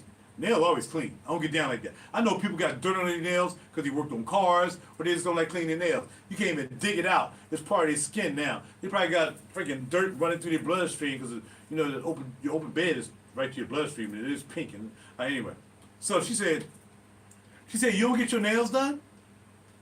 I'm like, no, because I don't really have nails. And I told her my mom ain't no nail bed. I don't have no killer. And I think she mentioned to get your cuticles pushed back. I said, no. She said, well, do you ever get any pedicures? I'm like, nah. She a lawyer. I'm just a scepter guy. I ain't know I had to get the nail beds and toes done. Yo, that's gay, dog. Doing that? I ain't know that. But the coolest dude, heaven rest his soul, Mr. Leon, I was wondering why his nails was always shining. But see, me, Leon was 6'6", 6'7", like basketball, tall, whatever. You know, so he had big hands, whatsoever. I got that, no diddy. And I'm just saying, bam, bam, bam. And I always see his nails shine, but I never asked him why his nails shine, because I ain't going to say the wrong thing, get knocked out by 6'6", 6'7". You know what I mean? So I ain't never asked him about the nails. Wow, now nails. You know, and I ain't know. She's like, well, you need to get your nails done. All right, cool. Got home, dropped off at her car, got my car, and she wouldn't answer her phone. So I just text her. Long text. Really enjoy being with you. Hope we can see each other again. You know, really, well, I'm saying shit about the nails. I think you're right. Yeah, I need to get the manicure and the pedicure. Fit that, skip, scat. I'm begging. She hit me back. Nah, that's all right. And I think that was Black People Meet. D fought with this freaking goddamn Timberlands. Because we would have been bowling. I probably wouldn't get to the point of showing her the nails. Someone called him the damn say, dog, remember you was telling me that time with the lawyer, you told me I could wear Timberlands, and it's your fault, man. We'd be married right now. But it's your fault, dog, because she looked at my nails and I ain't getting pedicures and manicures and I ain't knowing now she's off to somebody else. Probably hooked up with another $300,000 lawyer who cheating on her, because that's all they do. Because if I got $300,000, shoot. All I had was scepter money, and I had 5 women I was sleeping with at one time. Yes. After all of being dunked in the pool, being given mercy and grace by the heavenly, he let me go to my own way. What you want to do? I didn't really look at it that way, because I wasn't really praying like that after that. I was just upset over the marriage thing and all I went through that whole situation. Again, I still love her. But it just messed me up. I think I just start not liking women. So I said, well, if I ain't gonna like them, I'm gonna screw them. I'm gonna screw them till I can't screw enough. I'm gonna screw everybody. And I did. I must have slept between the time I met my future wife, at the time, my only second only wife, I must have slept with probably about 20 women. And some of them were returns. I mean, one of them, we were really close. That's all, we had sex like a mud. I'm trying to get her to do a twosome. I mean, threesome. With another woman. So, yeah, I'm trying to get her to do that, because we used to do it. We was freaky. If she see this video, she gonna remember, I can't believe he talking about, I ain't saying your name. We was freaky, man. She turned me on some freaky stuff. I had another freaky friend, too. She know who she is, too, if she see this video. Oh, man, we was freaky. We was freaky, man. I thought we was going to be together. We was like, we was freaky, yeah, we was freaky together. Freaky! And, but yeah, I wasn't living a life, man. But I almost got into a crazy situation I never talk about. I will keep that to myself. But, but even though I'm not telling you about it, that don't mean that didn't affect, it did affect me. That situation, I was like, oh, snap. I think I'm getting a little warning joint. And it wasn't a disease. It wasn't, none of that. Wasn't nothing happening with the boner. The boner was still good, right, like it is now. Wake up in the morning boner, bam. Morning boner, because I'm healthy. I can have morning boners. Some of you can't. You gotta eat pills. Anyway, so, it was just that, it was a kind of a wake-up call to say that you need to get back in tune with where you were, because I kind of got you out of that darkness that you were in, and then you got out the darkness, and then you went through a situation, and then you bailed out, and because you cool now, because you're not kind of in that situation anymore, you're not going through that stuff, but the anger in me. And I wasn't really angry at the women that I was having sex with, whether it was some Black People Meet. Yeah, because POF wasn't even out back then. It was all Black People Meet, and I think maybe, what's the black website, Black something Black, whatever that website was. It was that, but I was mainly meeting women on Black People Meet, and what really made me there was kind of frustration. I never kidnapped, I never raped anybody, I never did anything. I had to take coochie. And they take my wing wang. I had 2 women take my wing wang. And that wasn't way back then. That was like maybe 5 years ago. Just took it. Shut up. Take it. Well, how long I gotta sit here and let you take it? Yeah, I don't have no problem with that. So, anyway. I just started straying. And then I don't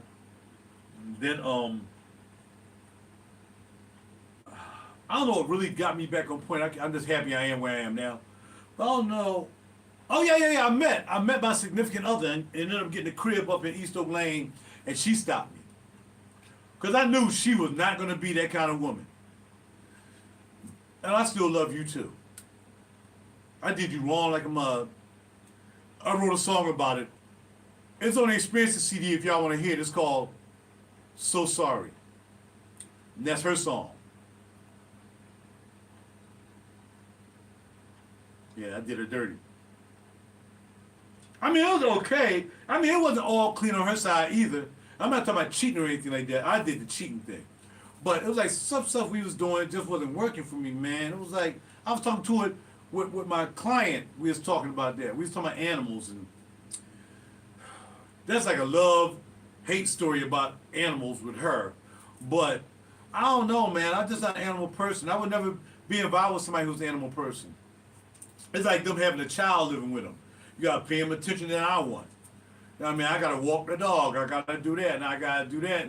And me and her got into a situation, but I can say to her, and now I'm thinking about it, she saved me from the life of whoredom. She saved me from sleeping with all these women. And I ain't sleeping with these dirty women. I'm telling you, all the women I slept with, these were quality women. These women had jobs. They had their own houses most part of the time. Some of them might have been lived with their parent or something like that. But for the most part, every woman that I pretty much slept with, except for a couple that came out the club one night hanging out with the homeboys, and I'll tell you a quick story about that in a minute in this video. They were all quality women. And then I met the ultimate quality woman, and then I messed that up. But I think we moved too fast. And I had met her like in June of one year. We She knew some people I knew. She loved my music. She loved musicians. And then we was in a freaking $300,000 house February. Or January 19th. $300,000 house. Met her in June, and she wasn't desperate. Not far from being desperate. She could have any man she wanted. But she loved music. I was the music guy. She was dating the music guy kind of when I met her. And me and him were good friends. I never told him about it. But yeah. I would never tell him about it. That's competition between me and her. And I saw him, but I never bring it up. I peeked out the peek hole. I'm like, yo, that's what you call. What are you doing here? Oh, we don't even worry about it. Couldn't find out he had somebody in his life. I'll leave it at that. But yeah, she saved me from the life of whoredom, man. But I never caught any diseases. I never got anybody pregnant. Some people wanted me to get them pregnant. Some people tried to get me pregnant. I had a stallion. She married now. She was a stallion. She tried to get her pregnant, and she said she was pregnant, but she really wasn't. Now she's happily married, and she still calls me from time to time. And she's married. I don't make enemies with women. No matter what happens. We break up. I don't make enemies with nobody. Look, I ain't got time to make enemies with people. I know people don't like me on Facebook whatsoever because I don't know you. I don't care about you. If I say you need to stop showing your titties and twerking every morning because all it is soft porn for some dusty Negro who ain't got a woman living in his mom's basement still, and you get to tease him, and they get to say, oh, baby, you looking good, and then you feeling good about yourself when really you just demeaning yourself. Especially, but you don't care about that. You're happy with that. You're doing great for that. But you're embarrassing yourself with that. So, yeah, and then we broke up, and I cheated on her before we broke up. And then I met this next young lady, and she was fly too. And I got engaged to her, but I had to let her marry her son. Because her son wanted to marry her. It wasn't like she wanted to marry her son. Her son wanted to marry her. Her son found out that we were engaged. That dude lost his mind. He started treating her like that was his wife. I'm not getting involved in that. That's why I said I want to be with a woman who has a child living with him, especially a grown child. This is ridiculous. I'm not here to make friends with grown dudes. If I met you outside in the street, and just so happened I met your mom, that's your mom? Okay, that can possibly happen. Or maybe a young guy come to the studio. Blah, blah, blah. Oh yeah, come on to the studio, blah, blah, blah. Yeah, blah, blah, blah. And, we doing some things, we getting to talking, we become cool, and last but not least, he finally tell me who his mom name is. I'm like, that's your mom? I can probably work with that because I established a relationship with this person, whatever. I'm not going to give it a woman that I got to establish a relationship with some guy. If it's a dude, he probably going to hate the fact that I'm upstairs. And I'm not doing that part, she doing it. Because I don't. So, that'd be different. Well, I'm seeing your mom, dog. You still come to the studio. Now you can get it for free because I'm seeing your mom. You ain't got to pay the dues. So that woman saved me from being a whore. And heavily saved me from being a whore. I've slept with women after that, of course. But I try to create relationships with women. I don't just want to be banging women. I mean, if I really don't want to be banging women, that's stupid. I can just go to the strip club. I can go to the strip club all day. Give me a little pee-pee, but I don't like that. Women can understand. You don't like this? I like that. If it's clean, and you give me all your papers from the CDC and Fauci and all this stuff, I think I'll get a bib and take a spoon and a fork and get down there, and I'd be gourmet and cutting it with a knife. I'd be down there all day. But you doing this? Nah, it ain't gonna happen for me. I don't understand that. That's what dudes who need to show power. I ain't getting nothing out of that. First of all, I don't know what you just ate. And if we went out and ate and you said, did you brush your teeth? No. And no. Well, I like it. Well, I'll tell you. You have to find somebody else. I ain't gonna let you go over there and bite off dude's joint and then come back and hang with me because I don't do it. Nah, if you want somebody you gonna be down there flapping on, then go ahead and be with them. I say if you stay with me long enough, maybe I'll let you do it maybe once or twice. But I can tell you ain't nothing gonna pop off.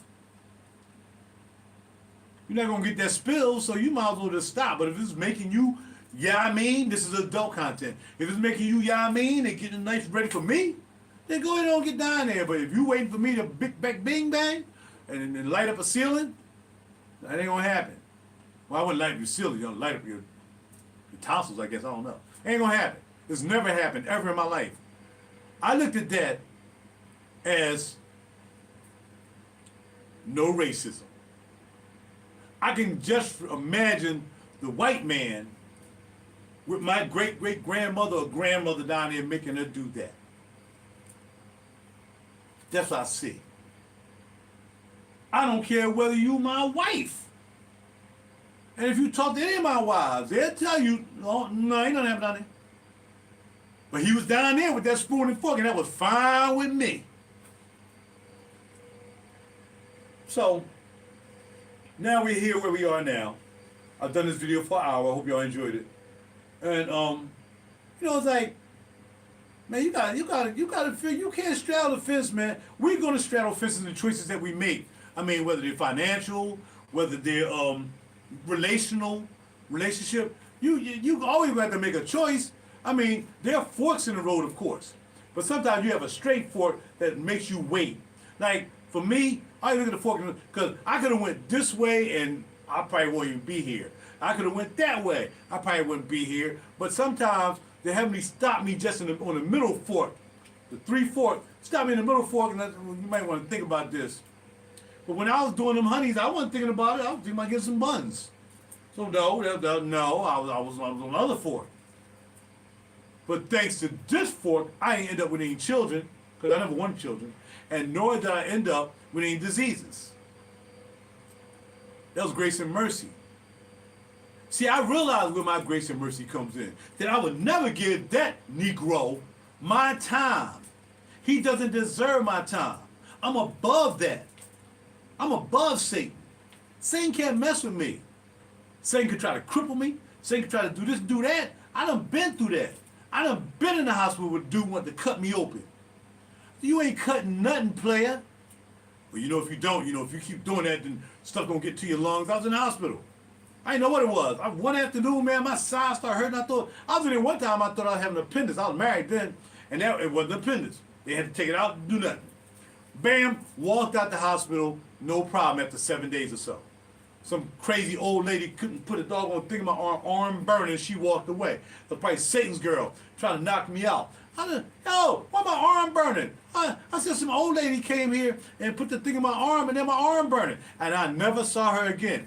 Somebody sent Satan for me. See, but the heavenly was like, no, I got stuff for you to do, like do this video today. So I ain't gonna let that happen to you. Then one day I was at work and I had that real pain right here. I'm like, is that, I don't know what is over there. I don't know what that is. Is that a pancreas, or is that the joint I had when I was in the hospital before? I was nervous, man. And I couldn't eat. I just kept, I got in the hospital, Gene's hospital, that put that joint down my throat. My boy, nobody even came to see me. My sister came and saw me. My man D-Money came and saw me, because I was like, yo, man, I got to stay here. You go to the car, get my laptop for me, man, and bring it up. So I had my laptop up here. He came, man, good brother. He messed up my marriage with a lawyer, with the Tim advice, but he was a great brother, man. He came up and saw me. He was maybe another brother I think came up and saw me while I was in there. And I had the tube down my throat, man. I can barely talk. The stuff, just all this green stuff, because I ate a lot of broccoli and stuff. So I think the broccoli was coming up. It was just coming up. Doctor coming in and says, like the same doctor said I need a heart stent in 2018. Don't trust your doctors. I'm gonna have another video about a doctor that I had to let go. He let me go. We're gonna talk about it in another video. These kind of videos I'm gonna start doing. All right, so I'm like, man, so he came in, he was like, yo, I have to cut you open, man. I need to cut you open so I can see what that is. Because right now, it seems as though if that stuff back up and don't come out the thing and go into your lungs, you might possibly die. Well, sir, can't live forever. I've had a great time since I've been here. I went through some things, been through some things. I wasn't a Grammy member at the time, though, was I? Maybe I was. I became a Grammy member. No. It was before the Grammy thing. Got like maybe 5 albums out at the time. Man, it is what it is, dog. I'm just gonna deal with it. You're not cutting me open. Come back another day later, day 5 or something like that. I'm in that joint. The leg is clearing up a little bit. How you feel? I feel like I'm still crying like a biatch. I feel biatch. That's right. I was still crying like a biatch. Like for the first 4 days, they was giving me the morphine. What they started giving you? The morphine or something. I need one more. Well, we keep giving you morphine. You're gonna always feel better, and then we're not gonna know if you're getting better. Cause we just keep giving you morphine. You're not gonna feel this pain. You're still gonna keep stuff. But we need to know. We need you to hurt, to know that you're still hurting, so we can know what we need to do next. Come on, man. I ain't trying to hear that, dog. I mean, for 3 days, dog, this started hurting, dog. Doctor come up. He had a rough night last night. Yeah, but I'm feeling pretty good now. Soon as that Negro, and he wasn't even a Negro, he was a Caucasian guy. As soon as he walked in there, he was a Negro because he was trying to get slick. I was like, no, I'm good, player. I'm good, man. You ain't cutting me open.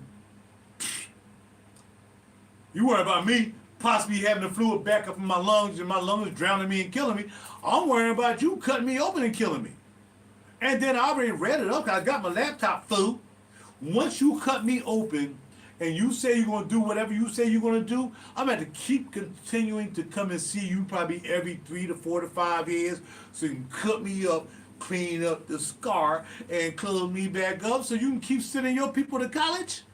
That's the same thing with the stent thing. If you ever get a stent put in your heart, or something like that, it's going to scab up, it's going to get jacked up again, and they have to go in and open you up again and clean off the scab and maybe put a new stent in there for the rest of your life. I hope that's not for me. I hope that's not for anybody. These doctors on a mission. If they can't get you with the C word, they gon' get you. So, with that being said, I am thankful. But Rod, did he cut you open? You ain't no punk. No. No, he didn't cut me open. No. Told that dude to kick rocks. Got my face. And that was in, let me say that well, because I had just met my friend. She lived right across the street too. My friend Yvette, I can mention her name. Because we was going to get together, but then, you know what I mean, she wasn't acting right. So she ended up being my friend for life now. And she ready to get married, by the way. I was with somebody else anyway. And yeah, so she came right across the street. She walked over. Because, you know, was it Jeans Einstein? What Jeans? No, it was Einstein. It was Einstein. And her crib was right across County Line Road. You know what County Line Road is, Einstein. And she had a nice crib over there, 2 garages, whatsoever. She ain't living there anymore. And she walked over. I said, you only crossed the street. Why don't you come and see me? And she walked over and saw me a couple days. Make sure I was all right. So you never been operated on. I like going to the doctor. Have you ever had an operation? Well, I've done some operation on some coochies. But I've never been operated on. Thank heaven. Because like the night of darkness I did every night when I was in that night of darkness in Mount Sinai, whether I was crazy or not, praying every night. My Bible right by my bed. Every night I prayed, Heavenly, I just want to get out of here. I just want to get out of here. I just want to get out of here.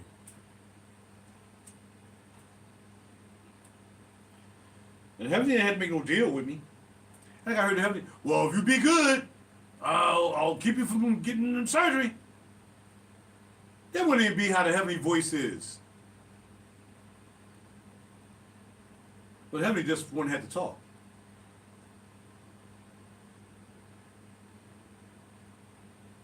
Take my blood pressure with my watch.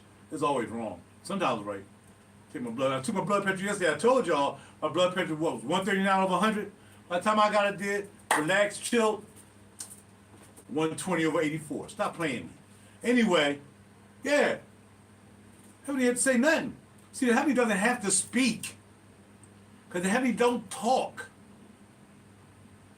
I heard God told me. Liar, liar, liar. Satan might have told you something, but the Heavenly Father didn't tell you nothing. Heavenly Father is spirit. Heavenly Father has no mouth to say nothing. And you sure ain't gonna waste his mouth telling you nothing because you already know what you're gonna do. You just gotta sit back and figure it out. Where you wanna be. Where you wanna be. I realize I'm a man. No diddy. And I like to be intimate. I want to be married and be intimate. I do. I know it says in the word, heaven's word, not says it, heaven says, you should not commit adultery or fornicate. You should be married when you engage in this activity. Well, see, when the devil, Satan, Mephistopheles, the Baphomet, Fauci, tells you, don't mess with you while you doing stuff like that, and you'll feel a little bit of guilt. Even if you're with somebody, even if you're with the woman of your life, and you just, I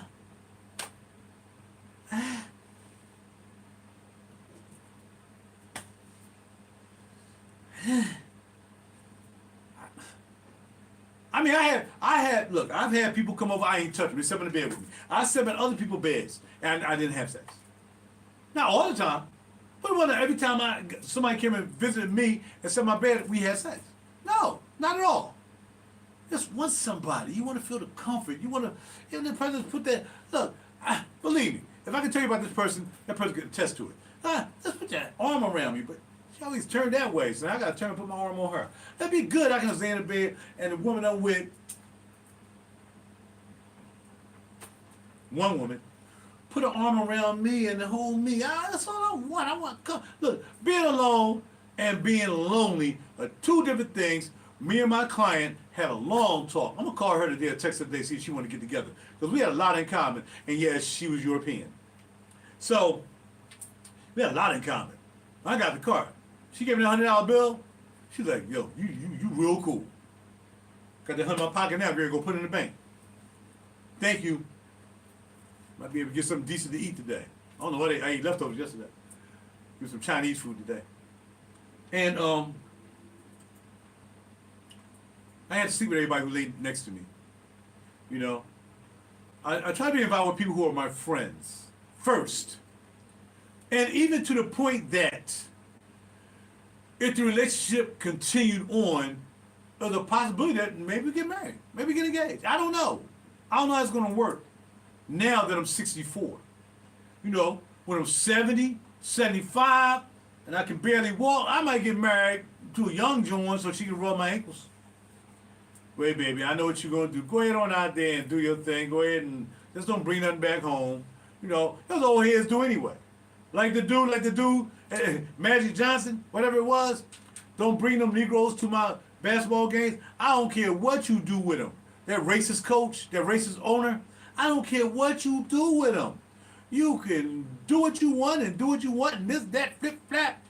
But don't bring them to my basketball games. Down Sterling.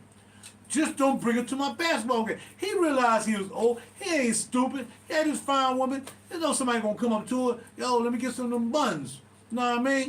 You know, old head can't give you them buns. You know what I mean? Yo, I give you them buns. Reverse Diddy. You know, he ain't gonna please you. Let me. So he realized that he ain't stupid. He got enough money to realize if he let her do that, which is not heavily, of course, but if he let her do that, he ain't doing it. He can't stop her from doing it. If he said go ahead and do it, and she's still doing it, is one thing. If he let her do it, he ain't got to ever worry about getting a divorce. Because she ain't going to have nothing to divorce. She got all she need. She getting money. He just got to croak. And of course, he ain't going to give her the money. It's already going to the family. It goes to the Sterling family. It's not going to her. It might break off a piece. But, you know, she does a caretaker. Just somebody, he got somebody around cute. You know, like Al Pacino and Robert De Niro still getting youngsters pregnant. That's how they do when they got money like that. Feel me? You feel me? Feel what I'm saying? Feel the first time I said feel me all day. All right? I'm almost done this video. So, yeah. Look. I might want to get married for that. Right now, I feel relatively healthy. I'm not super healthy. I'm 64. I'm going to be super healthy. My back hurt every morning when I get up. You know, sometimes my blood pressure is a bit high, but then it goes down. Whatever else there could be. Whatever. I'm 64. I'm just trying to hang. I'm trying to do this music, give y'all some information, advice, blah, blah, blah, blah, blah. Meet a woman, meet women, just hang out with, no big deal. You know, have a sip from time to time. And we straight. I got a new job I'm starting tomorrow. Oh, another job, Raj? What about the other job you're doing? Oh, I'm keeping that one too. I need my money. I was making $100,000 separate. After taxes, I probably was clearing maybe 80. Well, I'm clearing 72 right now. That's 8,000 less. Divide 12 and 82, and that's what I'm missing, and that's what I need to be hustling for. I gotta get back up to $100,000 a year, and I'm about to do that. Okay, and that's retired. And not even working hard. We're gonna be working at Raj. Well, I'll let you know when I get here tomorrow. While I'm on my way there, I'll let you know. Some of you already know. Why not? Why not work there? How did I get that? I was on Indeed like a mug. I was applying for it a long time, never got it. I was applying for other stuff. Amazon, I can work Amazon all day, but I ain't trying to work like that. I'm 64. I'm not hyping no box. I'm here trying to just do some joints. Just to act like I'm doing some exercise. These are 25s. Like I'm just trying to keep myself in shape. I mean, you gotta work your heart, man. I work that joint. Don't work it too much though. Work it just enough. All right, that's enough. Put that weight down. You know what I'm saying? You're gonna find dark places in your life, ladies and gentlemen. I don't care how young you are. There's a lot of young depressed people. Unfortunately, you got people that's trying to turn little boys into girls and girls into boys. Their parents are allowed to happen because they screwed up in the head. They might even be threatened. Now your kids go to school and come home a dude or a girl, and they left the other way. This world is satanic. Again, Satan came up to the top of the mountain. The king of darkness. The king of ill repute. The king of everything that's wrong with everything in this world right now. And said to Jesus, he has some nerve. That's ego. And of course, Yeshua knew he was going to say it because Yeshua knows everything from the beginning to the end. He knew what was going to happen. He ain't had to like, oh yeah, I know he's coming. He already knew he was coming. He knew when he was coming. He knew he was going to be able to fast for 40 days and 40 nights. And he know that's a metaphor for us. You're going to have to go through some things to figure out where you need to be. Now, a lot of you can't fast for 2 hours that you got to stuff something down your mouth.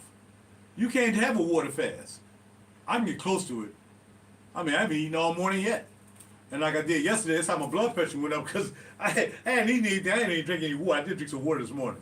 But once I drink my water and I get hydrated, then my pressure goes back down. But some of you can't do that. You wake up with a McDonald's burger in your ear. You can't do it. Well, he thought, you're sure, because see, Satan doesn't know the beginning to the end. That's why y'all live for him like that, because you don't know the or you thinking that maybe you can, try to get slick and get prayed into heaven. See, but Satan know you can't pray yourself into heaven, because you ain't the heavenly. The heavenly only want his own there. The heavenly spirit only want that spirit, he gonna deal with you down here right now, while you can breathe and talk and think. But once you're in the other spiritual level, where there's no talking, ain't nobody walking around heaven, yo, what's up, cuz? What's up? No. They ain't going on. No, it don't go like that. Heavenly is peace and quiet. So if you think you can just flip-flap around here to the end, and then later on you was like y'all think that really work? People put that out there. At the very last second you say, I love you, Jesus, God, I'm sorry for what I did. Can I get in? See, your spirit won't even allow you to sit there anyway. If you've been living this kind of life right here, the last place is you trying to get into heaven. Because if the heavenly had a whip, if you got up there, that's all you're going to do is get whipped for eternity. You might as well hang out with your boy down low. Maybe he can let you go to all them Diddy parties they're going to have down there when he get down there.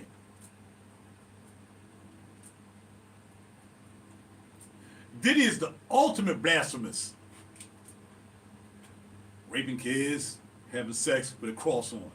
That's why that cross don't mean anything. Y'all need to stop wearing them crosses. My boy Kenny Mitchell got me not to wear a cross. My wife had bought me a cross.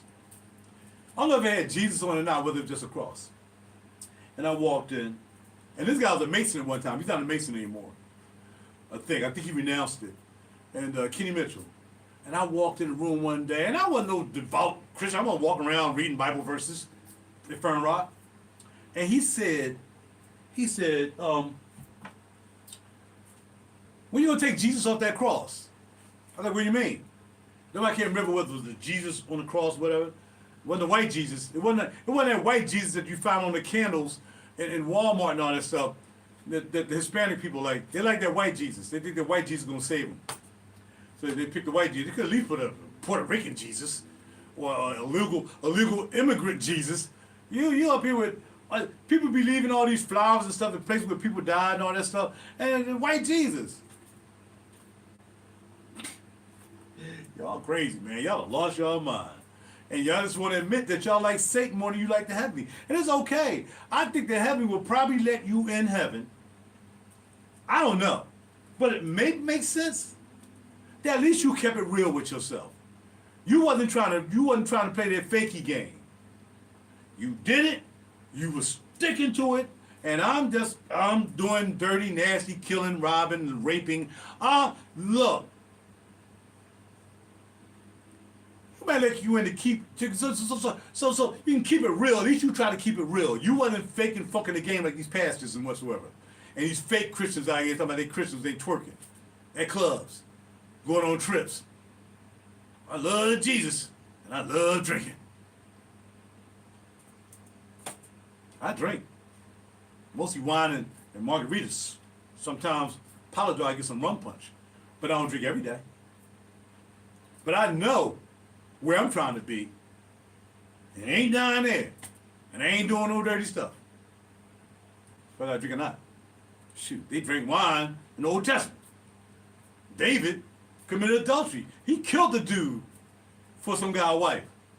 And people don't realize that they think they can use that like, well, see, the heavenly loved David, and David was a man after his own heart, and he killed the man just so he can get his wife. Murder and adultery and fornication. But who said David went to heaven? Who know what happened to David when he passed away?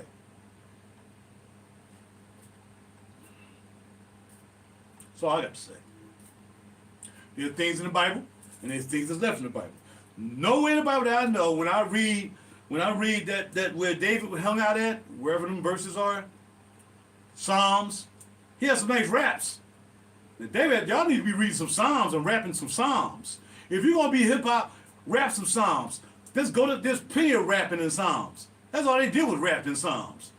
Rap some Psalms. Change your life. Change culture. See, the devil and his cohorts, and they gonna say they all Caucasian, European, white folk. I ain't gonna say that. That's an easy out for y'all. No, even black folk, your pastors, your preachers, they know what that life is like. How you gonna be a pastor and get the secretary pregnant? How you gonna be a pastor and having sex with little boys? But y'all trying to pray Eddie Long into heaven too, huh? Stop it, man. Y'all gonna stop playing games with the heavenly. Y'all gonna keep it real like I do. I know I mess up. I ask for forgiveness when I mess up. Sometimes I ask for forgiveness while I'm messing up. And y'all, I'm telling you, y'all gonna stop playing, or you gonna mess around and find out. And there ain't gonna be no other way for you to rectify it at that point. I'm not a preacher. I don't preach. My mother said you're gonna be a preacher. Maybe she's talking about this time right now. Maybe she predicted this time right now when I'm talking to y'all, because they know I like to talk. I can talk for 2-3 hours straight and never shut up. As long as I got some information for you that you can nibble on, to just think about.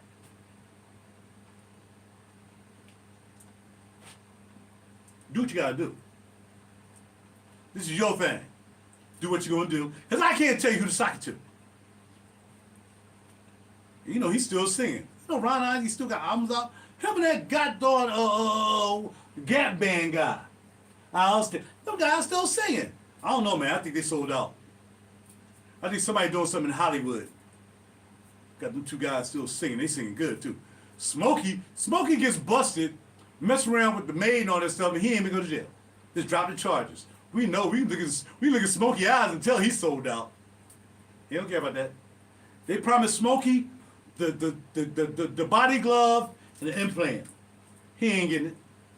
They only got a certain amount of body joints and implant bodies they're gonna put people in, and you ain't got enough money to get one in.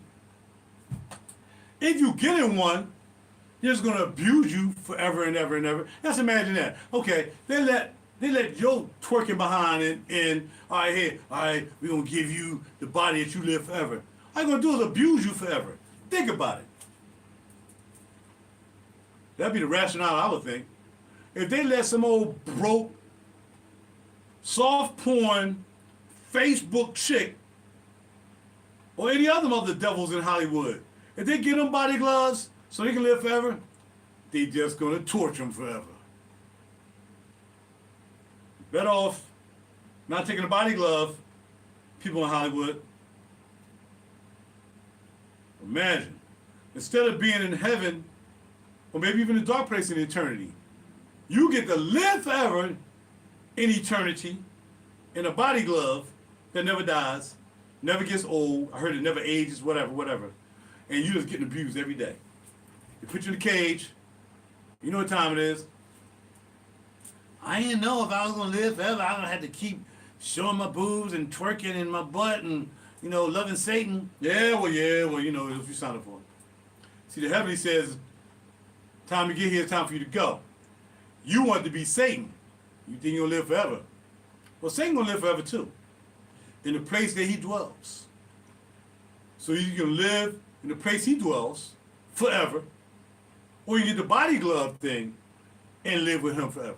However you want. It's up to you. Make a choice. This ain't nobody that's talking crap. I'm just trying to make sense. I don't know. I'm just trying to make sense of all the stuff that's going on right now.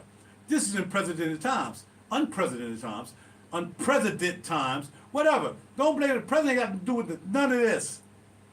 Y'all want to blame it on the president so you can find somebody to hate, so you can, fill your heart full of Satan, because Satan is hate. Y'all love hate. I don't care if it was Donald, even if it wasn't Donald Trump. It could have been anybody. As long as they're not Democrats, y'all would have still been doing the same thing, because Democrats, that's Democrats. All of them. There's not one that hasn't sold out. Not one of them. From Crotchet Rotchet to all them other ones stealing. Letitia, Fannie, mostly black ones, stealing. They getting paid off. We'll take care of you. Don't worry about it. Go ahead. We got you. Oh, they got you.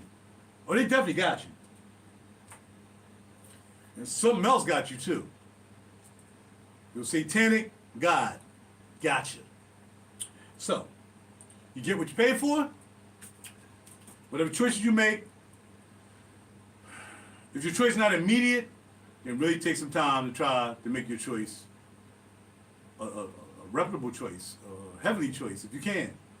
If you can't find yourself able to do that, then you just got to realize where you stand in your life, spiritually. There's no straddling the fence. You sure say you can't straddle the fence. You can climb and get on the top of the fence, but you can't stay there long. You have to go back or you have to jump over. Now, jump over don't mean you're going to be 100%, I'm 100% Christian. Because remember, I tried to do that, and I ended up running back and forth to the hospital because I thought I was Jesus. That's not how it works. It's your intention. The heavenly knows your heart. Knows it. Knows when you're trying to do the best you can, to do what you can, to be in the good graces, because you will mess up. You will. There's no doubt about it. But he said if you stay over here, you just want to stay messing up, and you just like that life. You like that Hollywood life. You like it like you Hollywood. You like being on Facebook, friggin', soft porning and, got your little basement dwelling dudes who can't get a honey. You know what I mean? With whacking off. By the way, ain't nothing wrong with whacking off. I'm not gonna keep it real with you. That can be good for you. Whacking off is good for your prostate. Am I a whacker? Of course I whack from time to time. You know, sit here and they all whack. I never whack my joint. Well, yeah, well, you know what? Because you're probably sleeping with illicit women. Some of you got wives, don't even sleep with your own wives. You'd rather sleep with illicit women. And that's not a good look. But, sometimes you have somebody that you with that person. Like before I got engaged to the sister, we was together for like maybe a year, and we was, Before I got married, either one of my wives, before you got married. But my intention in the future that the heavenly saw for me and for you is already taken care of. If that was really, really a problem, and you thought you couldn't come out of doing that, like now you just became a guy who always going to strip clubs and whatever, because you decide that's the life you want to live, that's one thing. But if you somebody that's like, okay, I'm trying to do the best I can, every now and then I slip into a strip club because, I was on my way to Walmart down Delaware Avenue, and I slipped into Delilah's. You don't really mean to. I don't know. Whatever excuse you're going to have. You got to figure out your own excuses. You got to feel your own temperament. You got to figure out your own commitments. I can't do it for you. All I'm going to do is make this video to let you know I've been through those temptations. I still temporarily go through some temptations sometimes, but I can admit to those things that the heavenly knows, because I admit it. I say I'm sorry, I shouldn't have did it, and I'm probably going to do it again. I can't just repent from that, but the way to repent from it is you can make it right by doing the right thing. Some of you should know what I'm talking about if you're on that spiritual level. You know what I'm saying? So, look, I like materialistic things, but I'm not materialistic.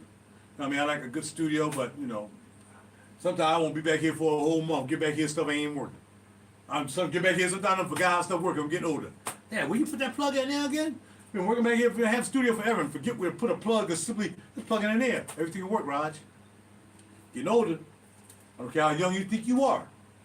If you get to be older, if you get to be 64, 65, 66, 70, 78, 79, there's a lot of people around those 70. They health is jacked up, but they're taking 5,000 pills a day.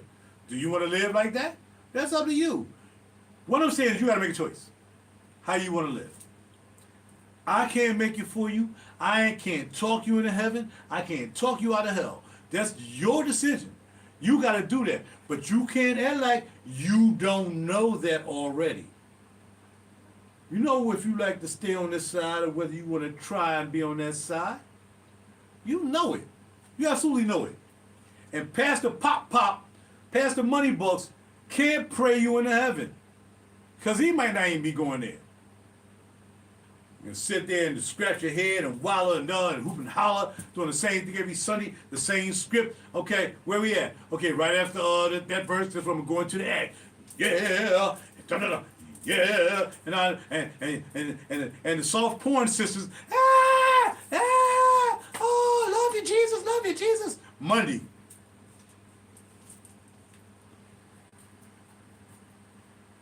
Look at it. Y'all so phony, man. And that's why you won't get the way you think you want to be. Because you're phony. You better start realizing you better check yourself in one of the medical centers and get your life. Because a lot of you need the medical centers. And I ain't talking about prison. A lot of brothers get righteous in prison, don't they? They end up being Muslims or whatever. They get righteous in prison when they know they ain't going nowhere. We know they ain't going nowhere anytime soon. Either going to the chair, or you're going to the table, or you're going to die right there in that prison. And they try to get it right because they ain't going nowhere. At least you got freedom to go somewhere. And I ain't even talking about church. I'll never go into church ever. Unless I'm going in and maybe help with some sound, maybe need some advice. I'll never go to a church and worship. Why? So I can be amongst a whole bunch of doggone soft porn actresses? Oh, yeah. And a whole bunch of dudes whacking and playing with boys and man, I don't want to be amongst that. I can't save them people. They got to save themselves. That's a responsibility for me. They have to sit up in a church and knowing they have these Negroes is on what you call twerking, jerking, and blurking with a cross on. Talking about I can't be perfect. That's the most stupidest line I keep hearing all the time. From grown behind black people mostly. Well, ain't nobody perfect. The line is to mean nothing more than I want to do whatever I want to do, and when I do it, I'm just going to do it because I'm not perfect. That's like saying I'm going to take a jump shot and I really don't care if I make it or not. I know I shoot the jumper, but I'm just going to aim that way.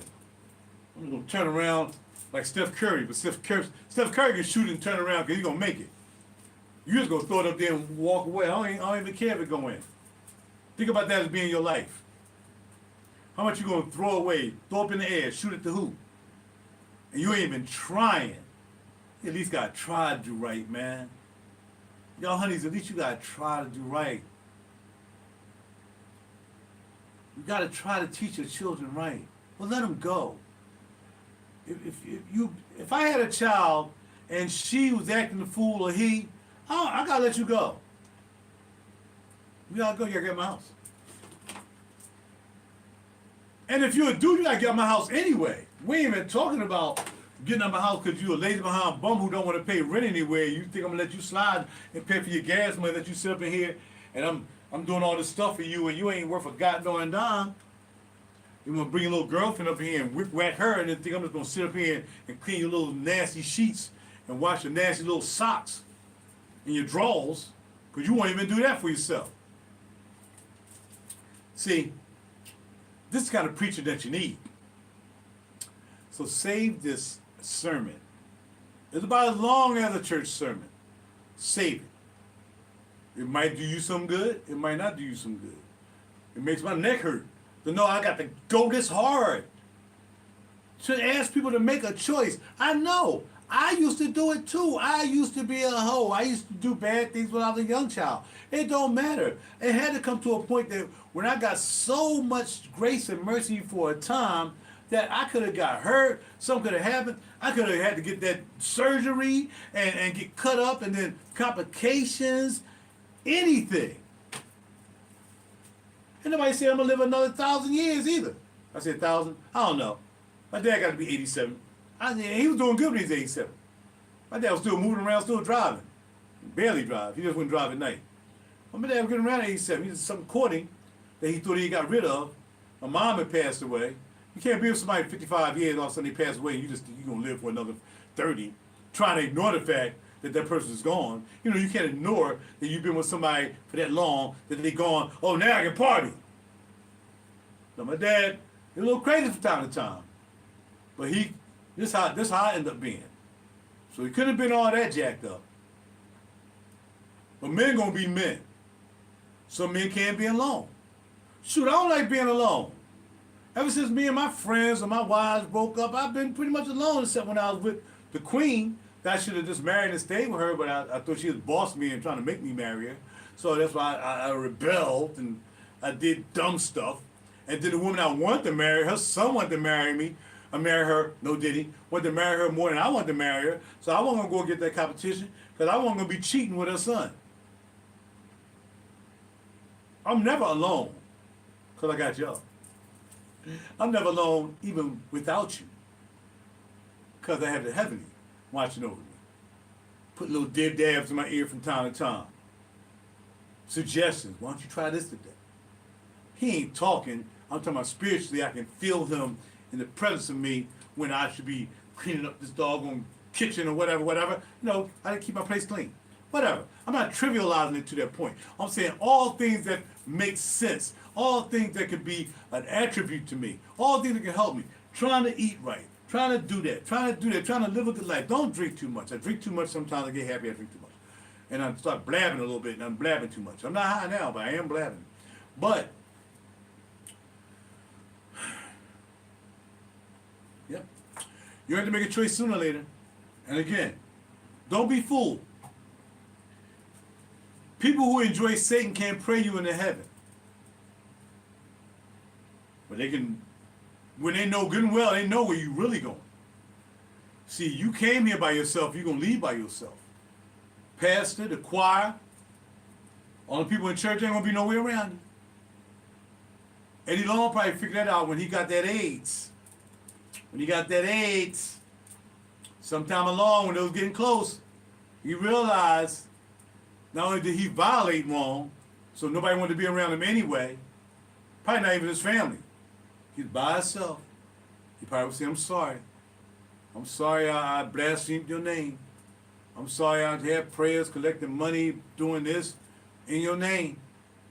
But see, he wasn't doing it in the heavenly's name. He was doing it in Satan's name. There's a lot of satanic preachers up there, and you think they are heavenly preachers, and they are not.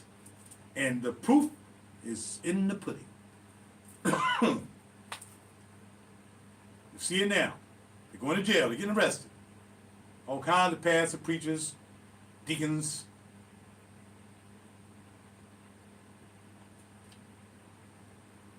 That is enough for me. Time for me to cut off the studio. Thank y'all for checking out this video. If you've been here for a whole hour, thank you.